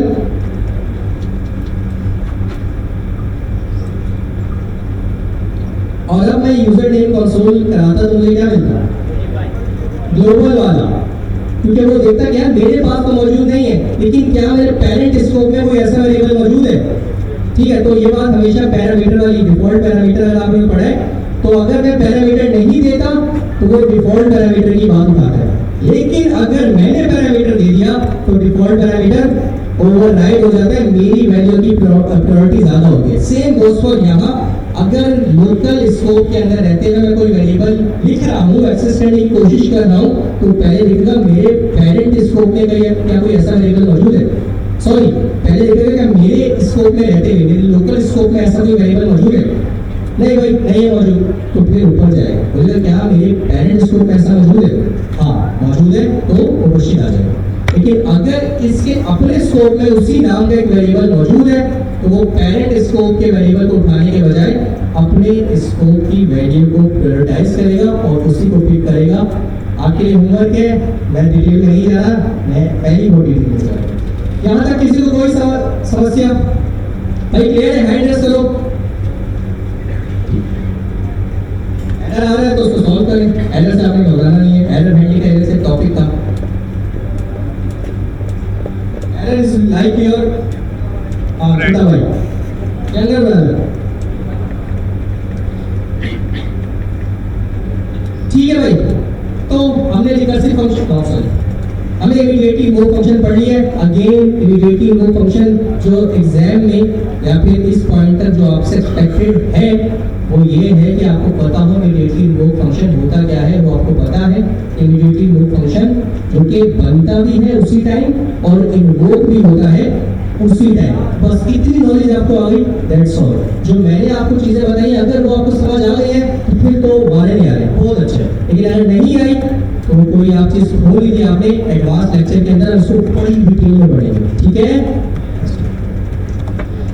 रिकर्सिव फंक्शन मेरा जाती बहुत पसंदीदा टॉपिक, लेकिन ऐसा टॉपिक जिसको मैं इस्तेमाल करना पसंद नहीं करता। मेरी बात पर गौर कीजिएगा, मेरा पसंदीदा टॉपिक, लेकिन मैं इसको इस्तेमाल करना पसंद नहीं करता। वो आपको अभी पता चल जाएगी।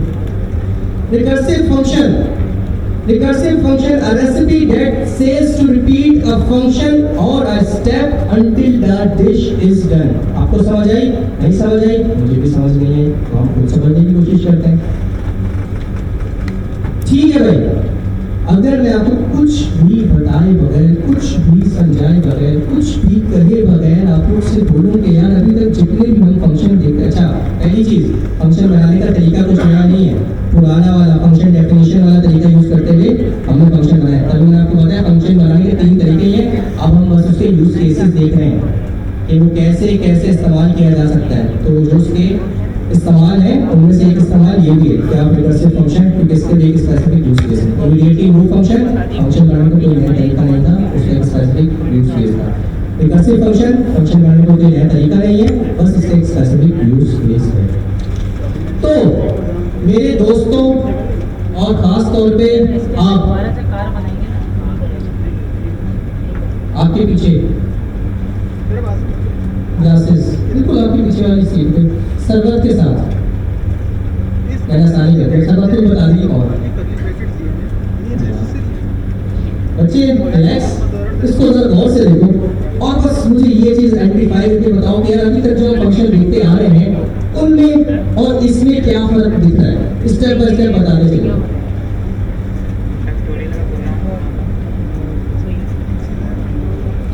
मान लो वाइट दिख रहा है, ठीक है। दूसरी चीज इफ की कंडीशन इफ वाली कंडीशन दिख रही है, ठीक, कंसीडर कर लेते हैं। और सबसे कीमती चीज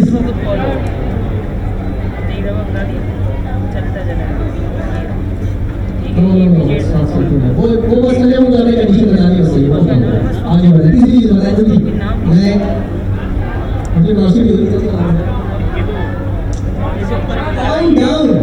फंक्शन का नाम क्या है और फंक्शन के अंदर एक और फंक्शन कॉल हो रहा है, उसका नाम क्या है? Recursive is all about calling itself within its scope। अगर ये चीज समझ आ गई रिकर्सिव फंक्शन का कॉन्सेप्ट आपको clear, that's simple, that's it. आगे चलें। Yes sir. अब मैं आप लोगों को समझाता हूँ क्योंकि लेकिन फिर आपको रिपीट करता हूँ। स्लाइड्स आपसे क्या मांगती है?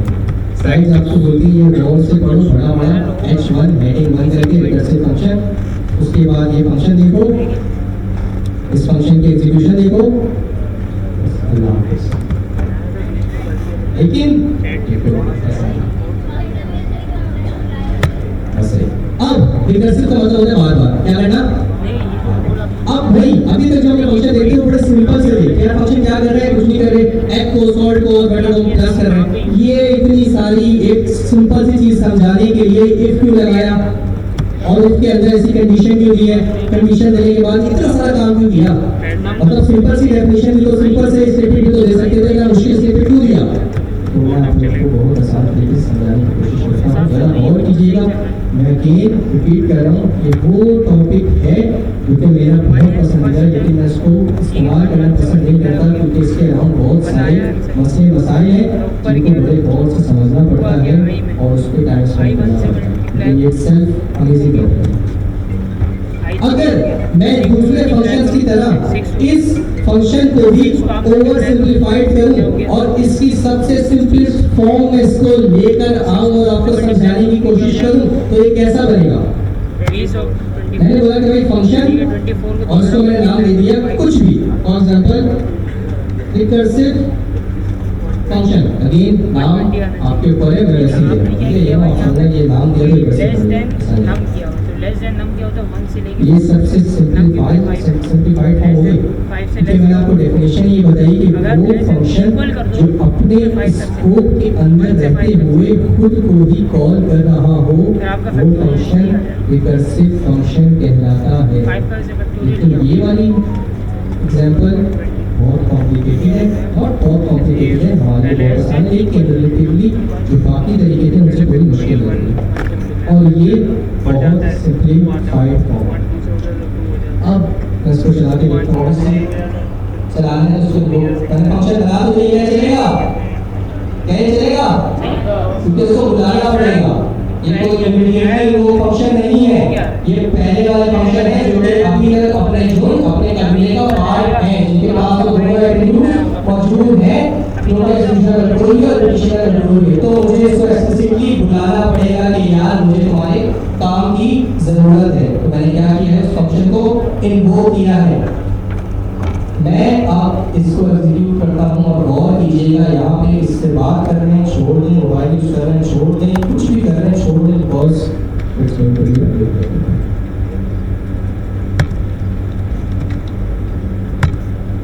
अगर मैं यहाँ पे आके अपनी फाइल को एग्जीक्यूट करूं और उसकी कंपाइल करूं फिर एग्जीक्यूट करूं तो जरा गौर कीजिएगा कि होने क्या जा रहा है। और ऐसा तो कुछ था ही नहीं, ऐसा कुछ एक्सपेक्टेड नहीं था, ये क्या हो गया? अगर मैं थोड़ा सा ऊपर आऊँ तो यहाँ पे एक एरर आया हुआ है, जरा जोर से मिलके पढ़ेंगे। Range error maximum call stock size exceed. Maximum call stack size reached. अब ये कॉल स्टैक क्या है? कॉल स्टैक कुछ भी नहीं है, मेमोरी के अंदर एक स्पेसिफिक जगह है जहाँ पे आपके फंक्शन इन्वोक होते हैं। समझने की जरूरत है नहीं है, आसान और कर देंगे भाई, मेमोरी की जगह जहाँ पे फंक्शन कॉल हो गया। अब कि क्यों मैक्सिमम कॉल साइज रीच हो गया है, कि इसलिए रीच हो गया है क्योंकि वो जो मेमोरी है जहाँ पे आपका फंक्शन इन्वोक होता है उसकी ऑब्वियसली कोई लिमिट है, 2 GB 4 GB 10 GB ऑब्वियसली मेरा सिस्टम है। आप लोग लैपटॉप लेने जाते हैं यार 2 GB रैम होनी चाहिए, 500 GB हार्ड ड्राइव होनी चाहिए, और जो 2 GB रैम होती है वहीं पे आपका कोड चल रहा होता है। तो बेसिकली 2 GB एक लिमिट है, उसमें से भी कुछ और तोड़ के कुछ और कह सकते हैं पर्टिकुलर स्पेस आपके कोड को दिया जाता है रन करने के लिए, ठीक है। तो हुआ ये है कि वो जो स्पेस था वो लीक कर गया है, वो रीच आउट कर गया है, वो मेमोरी स्पेस एक्सीड कर गया है। क्यों? क्योंकि मैंने अपना फंक्शन बनाया, मैंने अपने फंक्शन को इन्वोक किया, उस फंक्शन ने अपने आप को दोबारा इन्वोक किया, फिर ये दोबारा ऊपर गया, फिर इसने देखा मैंने क्या करना है, मैंने अपने आप को इन्वोक करना है, फिर ऊपर गया, उसने देखा मैंने क्या करना है, मैंने आपको इन्वोक करना है, चलता चला गया। एक वक्त आया कि मेमोरी ने बोला भाई बस कर, माफ कर मुझे, मेरे पास एक जगह मखसूस थी वो रीच कर गई और एक्सीड कर गई है, मैं और तुम्हारे फंक्शन एग्जीक्यूट नहीं कर सकता। तभी ये जो डेफिनेशन है आप लोगों को कोई मुश्किलात में डालने की नहीं दी गई। ये जो इफ है ये बेसिकली वो पर्टिकुलर कंडीशन दी गई कि भाई चलते रहो, लेकिन एक मखसूस वक्त आएगा जब तुमने बस कर देना है और इस फंक्शन के एग्जीक्यूशन को खत्म कर देना है।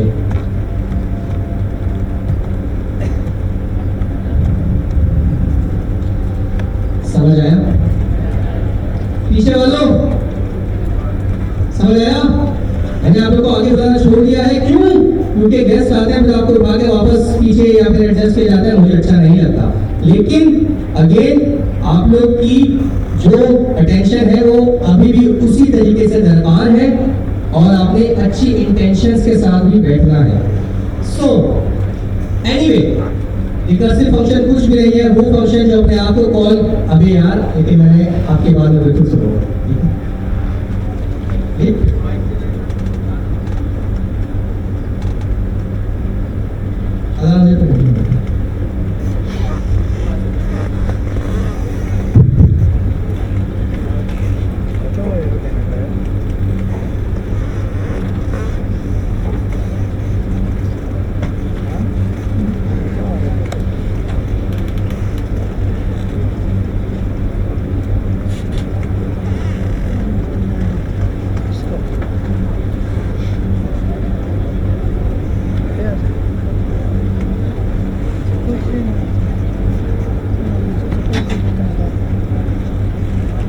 सब ने अभी देखा कि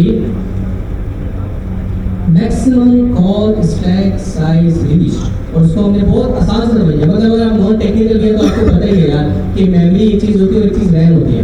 रैम नहीं समझ आई तो समझ लें बस एक ही लफ्ज ले, मेमोरी। मेमोरी का एक साइज होता है।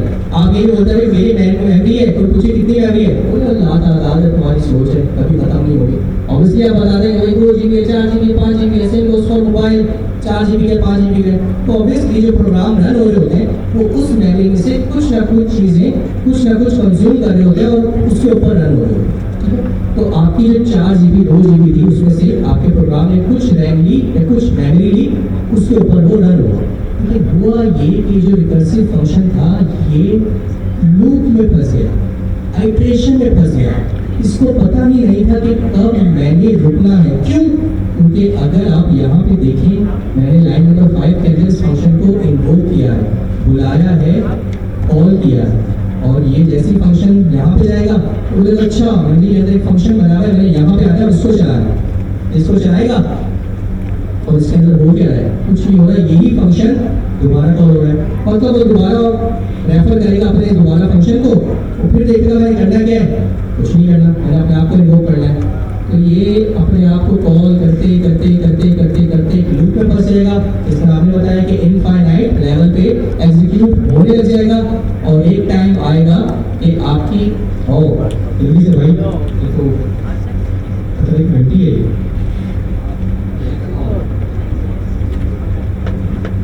हाजी नहीं रिकर्सिव की वजह से नहीं, इसको चार्ज है रिकर्सिव का। अब उसका मकसद से मतलब उसकी वजह से कभी ऐसा हो नहीं सकता, क्यों? क्योंकि वो एरर देता है। ठीक है, वो समझे आप प्रोग्राम को रोक देता है कि भाई मुझसे नहीं हो पा रहा, मैं रोक रहा हूँ, तो ये आपके सिस्टम पर बहुत ज़्यादा लोड आ जाएगा। तो एक और तरीका होता है लोड डालने का, वो हम बाद में पढ़ेंगे। तो हाँ, इतनी बात आपको समझ आई कि एक फंक्शन था जो अपने आपको कॉल कर रहा था, लेकिन because there is no condition कि भाई अपने आपको कॉल तो करना है, लेकिन कब तक कॉल करता है, तो ये अपने आपको कॉल करता चला जा रहा था, करता चला जा रहा था, करता चला जा रहा था, हत्ता कि एक वक्त आया कि जो मेमोरीज को एलोकेट की गई थी वो लीक कर गई, ब्रीच कर गई, वो एक्सीड कर गई और आपका प्रोग्राम क्रैश कर गया। तभी जब मैं स्लाइड्स में जाऊं तो हमेशा एक चीज याद रखिएगा कि रिकर्सिव फंक्शन के अंदर एक कंडीशन होती है, लाजमन आपको दिखेगी। रिकर्सिव फंक्शन की पहली पहचान बताई कि उसके स्कोप में वो खुद कॉल हो रहा होगा। दूसरी पहचान बताई कि उसके अंदर एक कंडीशन होगी ही होगी, उसके बगैर तो समझे वो रिकर्सिव फंक्शन तो है, लेकिन उसका मकसद हमने देख लिया कि क्या होगा कि आपकी मेमोरी हमेशा एक्सीड कर जाएगी। तो उसके अंदर एक कंडीशन लाजमी होगी कि भाई चलना तो बार बार चलना, रिकर्सिव का उर्दू में मकसद ये बार बार चलना, लेकिन एक वक्त आएगा, एक मुतय्यन वक्त है, कंडीशन है कि भाई जब ये कंडीशन सेटिस्फाई हो गई, ये फुलफिल हो गई, तो बस रुक जाना है, इसके बाद अपने आप को कॉल करने की जरूरत नहीं है। अक्सर समझ आया बच्चे? आलिद और अकबर भाई, अकबर भाई समझ आ रहे हैं? लेकिन माशाल्लाह बहुत अच्छा परफॉर्म करते हैं, मुझे नाम याद रह गया आप भी। मैं चाहता हूँ आप मुझसे और क्लोज हो, मुझे आपके नाम याद है। ऐसा और भी है फातिमा और गुड समझ आ रहे हैं? सबाहत और सरबत ये अच्छा माशाल्लाह बहुत अच्छा परफॉर्म कर रहे हैं। फैजान एक वो भी है, हाफिज हमजा, वो भी माशाल्लाह बहुत अच्छा परफॉर्म कर रहा है। आज कहाँ पे बैठे हो? और भी भाई चले एनीवे यहाँ पे मैं हाँ जी उसमें नहीं अभी फंक्शन को समझेगा बिल्कुल आऊँगा, उसके बाद छुट्टी नहीं करूँगा, ठीक है? वर्ड को मैं बिल्कुल समझूंगा, पहले समझिए रिकर्सिव फंक्शन के। रिकर्सिव फंक्शन के दो एट्रीब्यूट बताए। एक दो एट्रीब्यूट तो वो फंक्शन वाले के पास है ही, फंक्शन वाले तो है ही कि भाई ये क्या करते हैं, कोड रिपीटिशन को कंट्रोल कर लेते हैं, और दूसरा एग्जीक्यूशन का कंट्रोल आपके पास आ गया। लेकिन ऑन टॉप ऑफ इट इसके पास अपने भी दो एट्रीब्यूट्स हैं। तो क्या है कि ये अपने आप को कॉल करता है, और दूसरा कि इसके अंदर एक कंडीशन आपको हमेशा मिलेगी। इसके बगैर रिकर्सिव फंक्शन तो वो होगा, लेकिन उसका कोई मकसद कोई मायने नहीं होगा, क्योंकि बेसिकली वो आपकी मेमोरी को एक्सीड कर रहा होगा। अब मैं आपको ये वाला फंक्शन कोड करके यहाँ पे चला के दिखाता हूँ, और स्टेप बाय स्टेप हम समझने की कोशिश करेंगे। जिस तरह मैंने आपको बताया कि इसकी बहुत डिटेल है, मतलब इतने जो 5 लाइन्स का कोड है ना, इसके पीछे बेतहाशा डिटेल है, मैं उसमें भी नहीं पढ़ना चाहता। मैं आपको ऊपर की चीज़ें बताऊँगा, जिस तरह मैंने आपको बताया कि मुझे पसंद है, लेकिन मैं उसको इस्तेमाल करना पसंद नहीं करता कोई डिटेल्स की वजह से। जिस तरह एक शेर है कि नजर ना आए तो उसकी तलाश में रहना, नजर ना आए तो उसकी तलाश में रहना, कहीं दिखे तो पलट कर ना देखना उसको।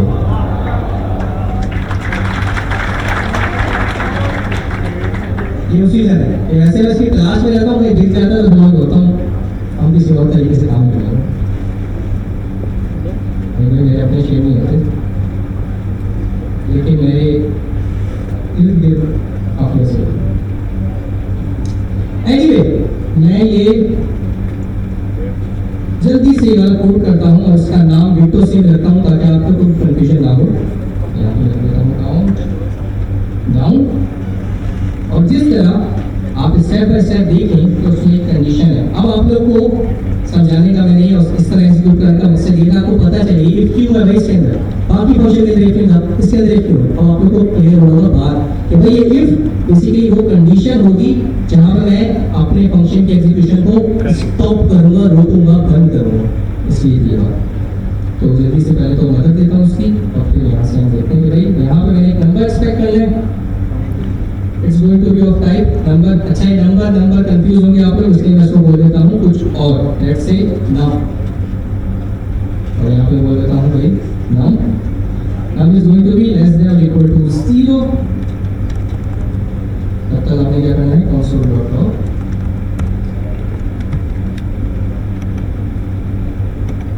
रन, और आपने रिटर्न कर दिया।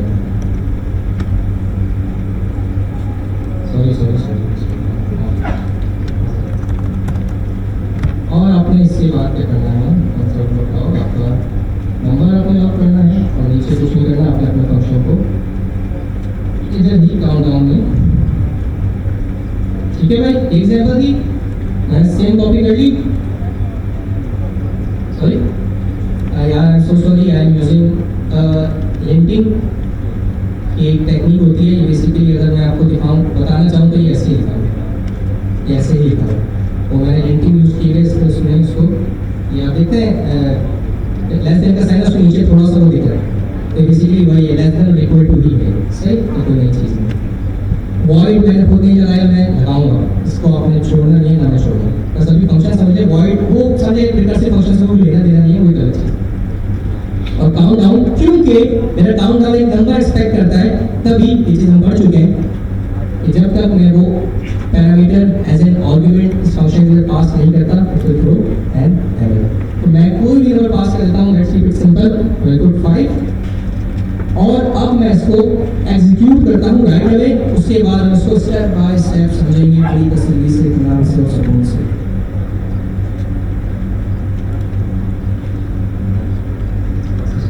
करते हैं, अच्छा दिख रहा है पीछे या सामने भाई, ऐसी चीज़ को फॉलो बताएगा, ठीक है। और मैं रन करता हूँ और तो बैठो यार, मैं आप लोग के लिए इसकी बेहद आसानी कर देता हूँ,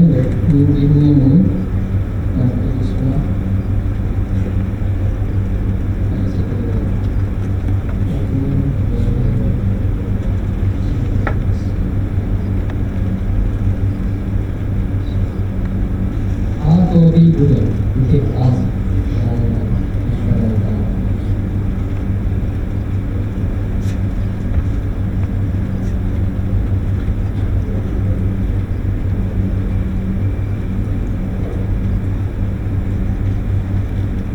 ये दोस्तों दिख रहा है सबसे ऊपर, यहाँ पे एग्जीक्यूट करते हैं। अब मैं बोलता हूँ मोड, फाइल कौन सी, app.js, app.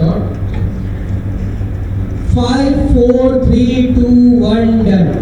अब ये रिकर्सिव फंक्शन था, लेकिन अब मेमोरी एक्सीड का एरर क्यों भी आया, because there is a condition, और जैसी वो कंडीशन सेटिस्फाई हुई, मैंने अपने फंक्शन की एग्जीक्यूशन को रोक दिया, तभी मेरे पास अब वो एरर नहीं आया कि भाई मेमोरी एक्सीड।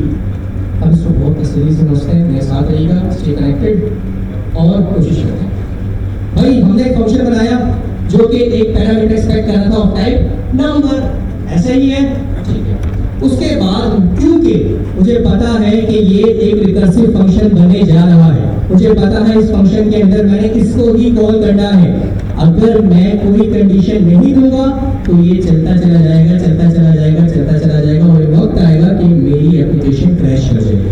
तो मुझे पता है फौरन से ये बात मेरे ज़हन में है कि क्योंकि मैं रिकर्सिव फंक्शन बना रहा हूँ, तो इसके अंदर एक कंडीशन देना लाजमी है, और वो कंडीशन ये बताएगी कि कब इस फंक्शन की एग्जीक्यूशन को रोकना है। तो मैंने कुछ नहीं किया, मैंने एक कंडीशन दी। वो कंडीशन में क्या बताई कि भाई ये जो नंबर यूजर ने मुझे दिया है, जब ये या तो 0 हो जाए या 0 से कम हो जाए, आसान लफ्जों में आप समझे, 0 हो जाए, क्या हो जाए 0, तो क्या कंसोल लॉक कर देगा, डन, और बाहर आ जाओ, फिर कुछ करने की जरूरत नहीं। अगर 0 से कम भी नहीं है और 0 भी नहीं है, तो ऑब्वियसली एक का ब्लॉक चलेगा, क्योंकि कंडीशन ही सेटिस्फाई हुई, तो कैसे चलेगा। तो फौरन मैं इससे बाहर आके लाइन नंबर 6 पे आ जाऊंगा। तो अगर मैं देखूं कि 5 मैंने यहाँ पे पुट किया है इनिशियली, यहाँ पे जाएगा 5, यहाँ पे जाएगा 5, वो देखेगा क्या 5 0 से कम है, क्या 5 0 के बराबर है, नहीं, तो इफ नहीं चलेगा, और कंसोल में क्या प्रिंट हो जाएगा, जो हमने यहाँ पे देखा हमारे पास सबसे पहले क्या प्रिंट हुआ है। उसके बाद मैंने इसी फंक्शन को कॉल किया, लेकिन क्या किया है, जो भी नंबर इनिशियली मुझे मिला था और इस पॉइंट को क्या है, उसमें से क्या माइनस कर दिया, मतलब आसान से क्या हो गया, तो दोबारा एक काउंट डाउन कॉल हुआ, तो दोबारा मेरा यहाँ पे बात आएगी, यहाँ पे नंबर की जगह क्या आएगा, जरा कनेक्टेड रहिएगा, क्या 4 0 से कम है या 4 0 के बराबर है, इफ चलेगा, कंसोल चलेगा, क्या आएगा, लिखा 4, और उसके बाद मैंने क्या कर दिया, दोबारा फंक्शन को इन्वोक तो किया है, लेकिन इस पॉइंट पे नंबर क्या है 4, 4 माइनस 1, दोबारा फंक्शन पे बात जाएगी ऊपर, क्योंकि इसी को कॉल किया है, ये दोबारा टॉप पे जाएगा, नंबर की जगह क्या आ गया, f3 0 से बराबर है या 0 से कम है, फिर चलेगा कंसोल चलेगा, कंसोल में क्या आ जाएगा 3 है, उसके बाद 3 में से मैंने कितना आ गया, दोबारा ऊपर जाएगी 2 आ गया, 2 0 से कम है, 0 के बराबर है, फिर चलेगा कंसोल चलेगा, क्या आएगा दिख रहा है 2 माइनस 1, पहला मीटर में क्या आएगा, क्या 1 0 के बराबर, 0 से छोटा है, फिर चलेगा कंसोल में आएगा 1, अब जरा 1 माइनस 1, यहाँ पे क्या आ गया, कंडीशन डन। क्या 0 0 के बराबर है, यस फिर चलेगा कंसोल में क्या आएगा, डन। उसके बाद क्या हो गया, रिटर्न। रिटर्न मतलब इस फंक्शन से बाहर, अब नीचे का काम भी कुछ नहीं चलेगा, आसान लफ्जों में बस फंक्शन जितना चला था चल लिया, रिटर्न, अब वापसी की कहानी या वापसी का रास्ता नापो, दैट्स इट।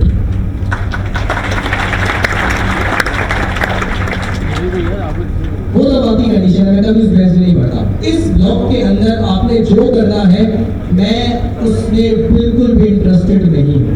मेरा जो पूरा इंटरेस्ट होता है वो होता है आपको नया कॉन्सेप्ट बताना और उसका सेंटेंस बताना। कोड आप क्या करेंगे वो आपकी मर्जी है, आप इफ की जगह स्विच केस लगा दें, आप टर्नरी ऑपरेटर लगा दें, या फिर 10 और वेरिएबल बना दें, मुझे उससे कतई फर्क नहीं पड़ता। ये आपका यूज केस है, आपका सिनेरियो है, वो आपका प्रोग्रामिंग करने का तरीका है। ठीक, -1 कर देंगे तो फिर तो चलता है, सॉरी -1 कर देंगे तो डायरेक्ट डन आएगा। अच्छा सवाल ये है, निकालो, क्योंकि मेरी कंडीशन क्या है, 0 या 0 से, समझिए अच्छा सवाल था तो मैंने सब कुछ चला के निकाला।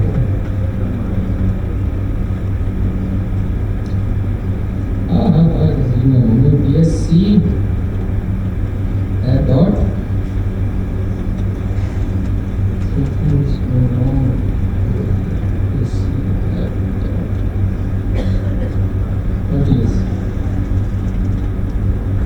गौर कीजिएगा, मैं चलाने जा रहा हूँ, मैं पहले क्लियर कर दूँ इसको ऊपर जाऊँ ताकि आप लोग सकते हैं।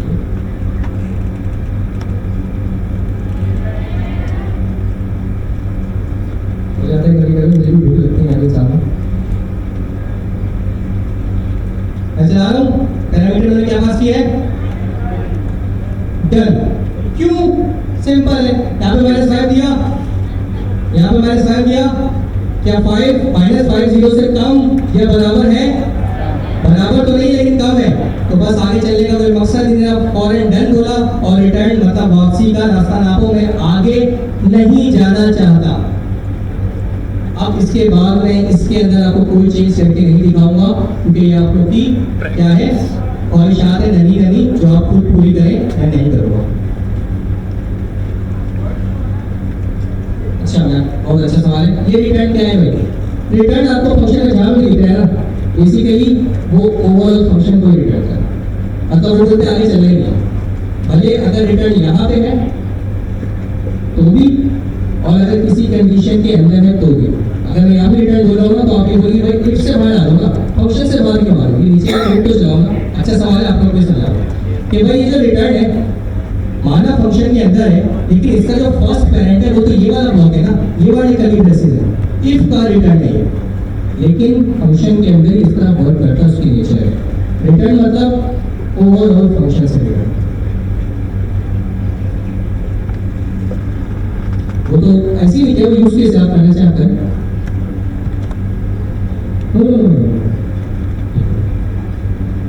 मैंने आपको चीज बताई थी, फंक्शन जावास्क्रिप्ट के अंदर हमेशा एक वैल्यू रिटर्न करता है, अगर आपको तो याद हो, या तो हम रिटर्न कराएंगे या तो वो खुद रिटर्न करेगा। यहाँ पे रिटर्न करना रिकर्सिव फंक्शन की पहचान है, हमेशा कंडीशन के अंदर रिटर्न का कीवर्ड भी मौजूद होगा, क्योंकि यही तो वो पॉइंट होगा। अगर मैं इस कंसोल में सिर्फ कंसोल ही कर देता तो फिर वो अगेन नीचे चलता। मैंने निकलने का तो कहीं बोला ही नहीं कि भाई फंक्शन से निकल जाओ, मैंने बोला कि भाई जब मेरी कंडीशन सेटिस्फाई हो जाए तो कुछ नहीं करो, बस कंसोल कर दो और उसके बाद कंटिन्यू करो। तो बात तो वही आ गई कि कंडीशन तो लगा दी है, लेकिन कंडीशन का जो मेन मकसद था कि फंक्शन को रोक देना, बंद कर देना, तो फंक्शन से बाहर आ जाना, वो तो मैंने भी अचीव नहीं किया। तो तीसरी पहचान आपके तवज्जुह से सबको बता रहा हूँ कि इफ के अंदर हमेशा आपको रिटर्न का कीवर्ड दिखेगा। इस पॉइंट पे क्योंकि हमारा कोई ऐसा सिनेरियो नहीं है, हम बस समझने के लिए कर रहे हैं, इससे हम कोई एक्चुअल वैल्यू रिटर्न नहीं करा रहे, हम बस वैसे ही बोल रहे हैं कि बाहर आ जाओ, कुछ लेके बाहर ना आओ। जैसे पहले हम कोई वैल्यू बाहर लेके आते हैं, कुकिंग जब हम अंडा बना रहे थे तो हम कुक्ड एग को बाहर लेके आते हैं, जब हम सॉल्ट बटर और एग को प्लस करके वो बाहर लेके आते हैं। यहाँ पे हम क्योंकि लर्निंग पर्पस के लिए पढ़ रहे हैं तो हम बोल रहे हैं बस बाहर आ जाओ, फंक्शन से बाहर निकल जाओ, कुछ लेके आओ ना लेके आओ हमें मसला नहीं है, हमने लर्निंग पर्पस के लिए सिर्फ कंसोल लॉग करके समझ लिया हुआ। इसके बाद जो एग्जांपल है उसमें रिटर्न की एक्चुअल वैल्यू को आपकी कंफ्यूजन क्लियर कर देगा। यहाँ तक बात समझ आ गई? नहीं, ब्रेक सिर्फ स्विच के साथ, सही है, स्विच और ब्रेक का। इधर एक सवाल आया था, मैंने ब्रेक हटा के भी देखा तब भी सही आंसर आया, तो कौन थी मोहतरमा? हाँ, वो मैंने बताना था, आपने मुझे बताया नहीं, याद नहीं दिलाया, मुझे घबराना नहीं, मैं पूछ रहा हूँ, मुझे याद नहीं आ रहा किसने पूछा था इस बार कि मैं स्विच केसेस में से ब्रेक हटा भी दिया था तब भी सही चल रहा था। सही है, घबराना नहीं है, सही मेरी क्लास में, रिलैक्स। रिटर्न अगेन मेरा सिनेरियो लिखा, जो एग्जांपल है उसमें हार्ड कोडेड और वैल्यू रिटर्न कर रहा है, मैंने ऐसा कुछ नहीं कहा, अगर कहा तो माजरत, आई एम सो सॉरी भाई। रिटर्न का मकसद होता है फंक्शन से बाहर आ जाओ, फंक्शन से कनेक्टेड रहना के साथ आप बाहर आ जाओ। मैं आपको बोलूँ इस मार्की से बाहर चले जाओ, इस मार्की से बाहर चले जाओ, चली जाएंगी रिटर्न लगाई बाहर तो आप गई ना, मतलब मार्की के स्कोप से बाहर निकल गए। मैं आपको बोलूँ मार्की से बाहर तो जाओ, लेकिन ये लैपटॉप बाहर लेके चली जाओ, तो अभी आप बाहर गए लेकिन एक वैल्यू साथ लेके गए, तो ये मेरे यूज केस पे डिपेंड है।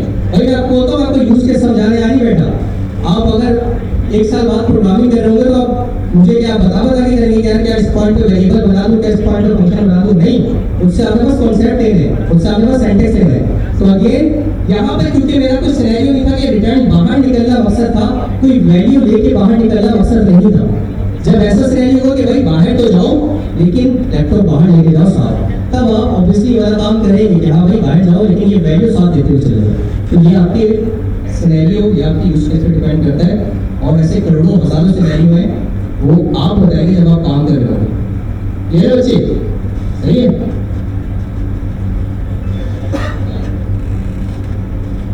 प्रोसेस नोट एक्सेप्ट कुछ और है, तो यहाँ पे बताओ मतलब अभी नोट पे एनी यूज नहीं होता सारा लफ्ज़ काम से बाद में अकेले में आके क्वेश्चन हो जाता है। जी सॉरी, क्वेश्चन बोलिए।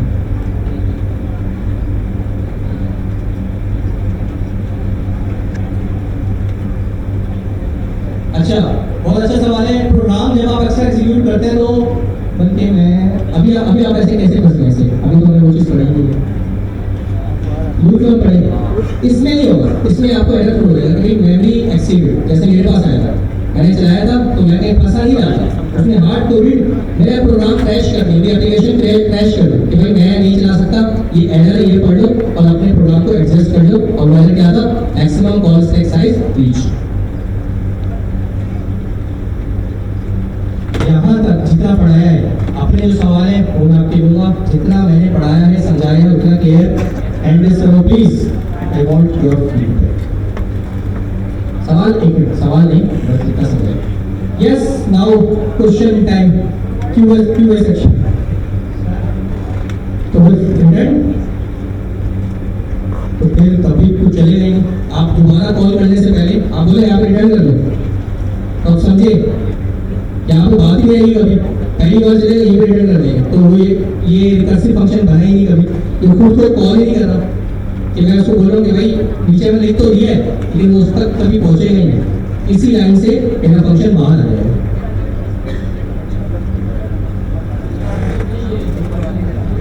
आपके सवाल है?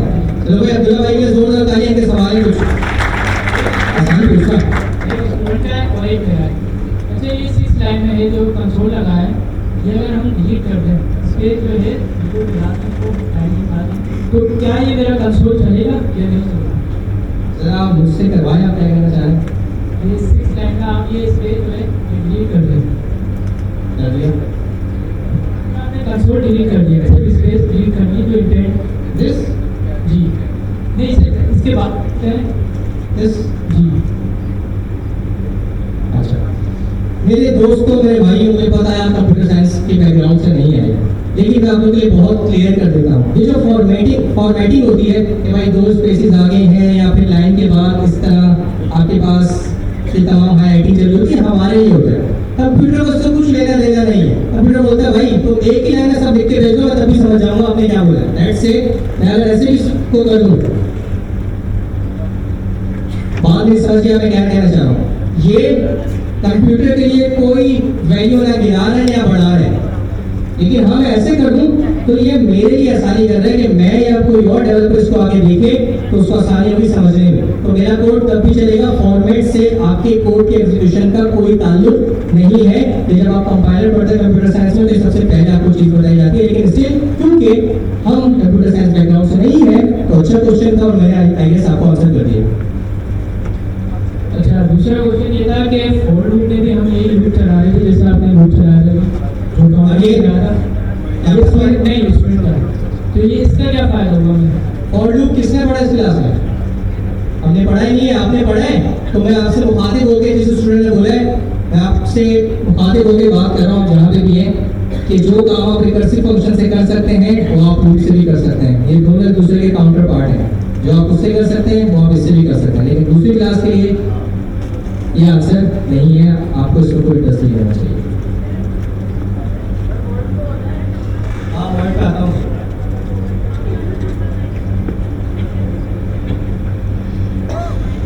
टाइप है, क्या है? टाइप है, रिटर्निंग टाइप है। अभी तक हमने देखा था कि हम कॉलम के बाद नंबर लगा रहे थे, स्ट्रिंग लगा रहे थे, इस तरह की चीजें लगा रहे थे। क्यों?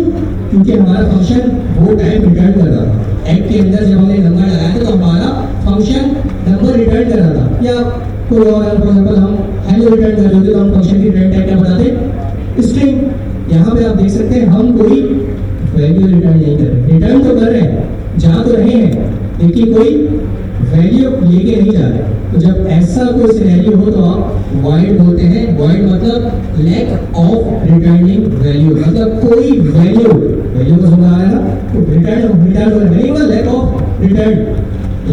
रिटर्निंग वैल्यू, कोई वैल्यू रिटर्न नहीं हुई, फंक्शन सिर्फ रिटर्न हो।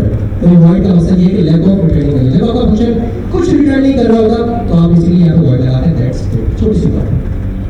अब जब स्लाइड्स में आते हैं, अब आगे चलते हैं और एक्चुअल एक एग्जांपल देखते हैं। Create a recursive function, creating a function that call itself to solve a problem. ये हमने डेफिनेशन अभी पढ़ी है उर्दू में, इंग्लिश में भी यही लिखा हुआ है। ऐसे ही है कि ऐसा फंक्शन जो अपने आप को कॉल कर रहा हो। क्यों कॉल कर रहा हो? क्योंकि स्पेसिफिक प्रॉब्लम सॉल्व हो रही होती है और वो प्रॉब्लम आप लेके आएंगे, आपको पता होगी आपने क्या सॉल्व करना है।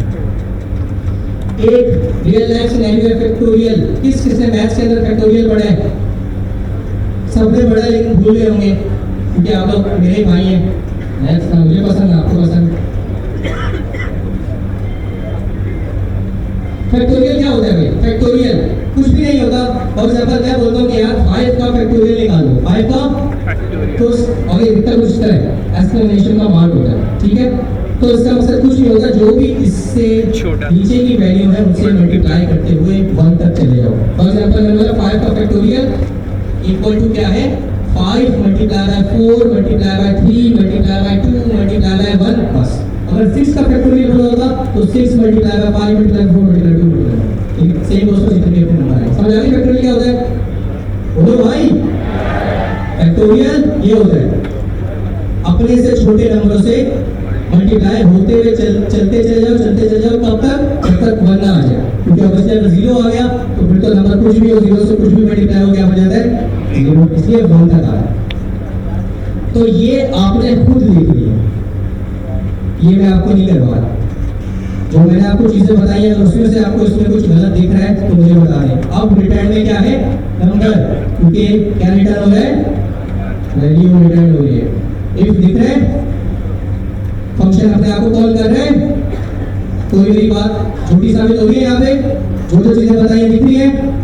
अब मैंने आपको ये बता दिया फैक्टोरियल वर्क कैसे करता है, इसको खुद अपने पास बस हिंट से देख के कॉपी करना, और जब ये चल जाए फिर इसको जिस तरह मैंने आपको स्टेप बाय स्टेप बताया ना पिछला वाला फंक्शन कैसे चला, अपने आप को बताना कि यार ये कैसे चला, ये आपके लिए होमवर्क है। दो होमवर्क दे चुका हूँ, होस्टिंग और दूसरा फैक्टोरियल। क्लियर जी?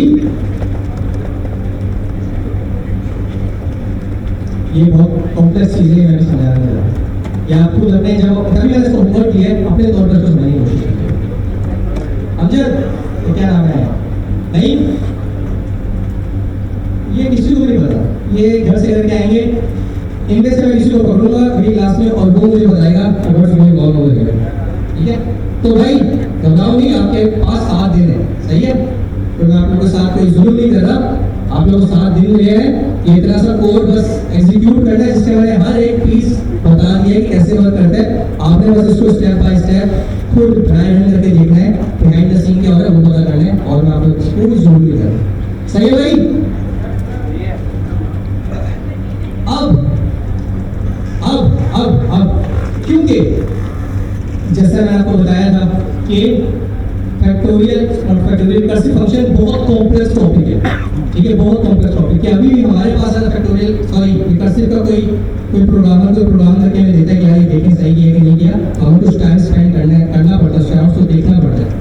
ठीक है, तो आप लोग अगर इसके अराउंड स्ट्रगल कर रहे हैं या करेंगे, परफेक्टली फाइन, नॉर्मल है। ठीक है, तो हमने इसकी कुछ एट्रीब्यूट्स कुछ चीजें पढ़ी है, लेकिन there is still a lot to cover recursive से रिलेटेड। ठीक है, अभी घबराने की जरूरत नहीं है, वो हमारे एडवांस टॉपिक का पार्ट है।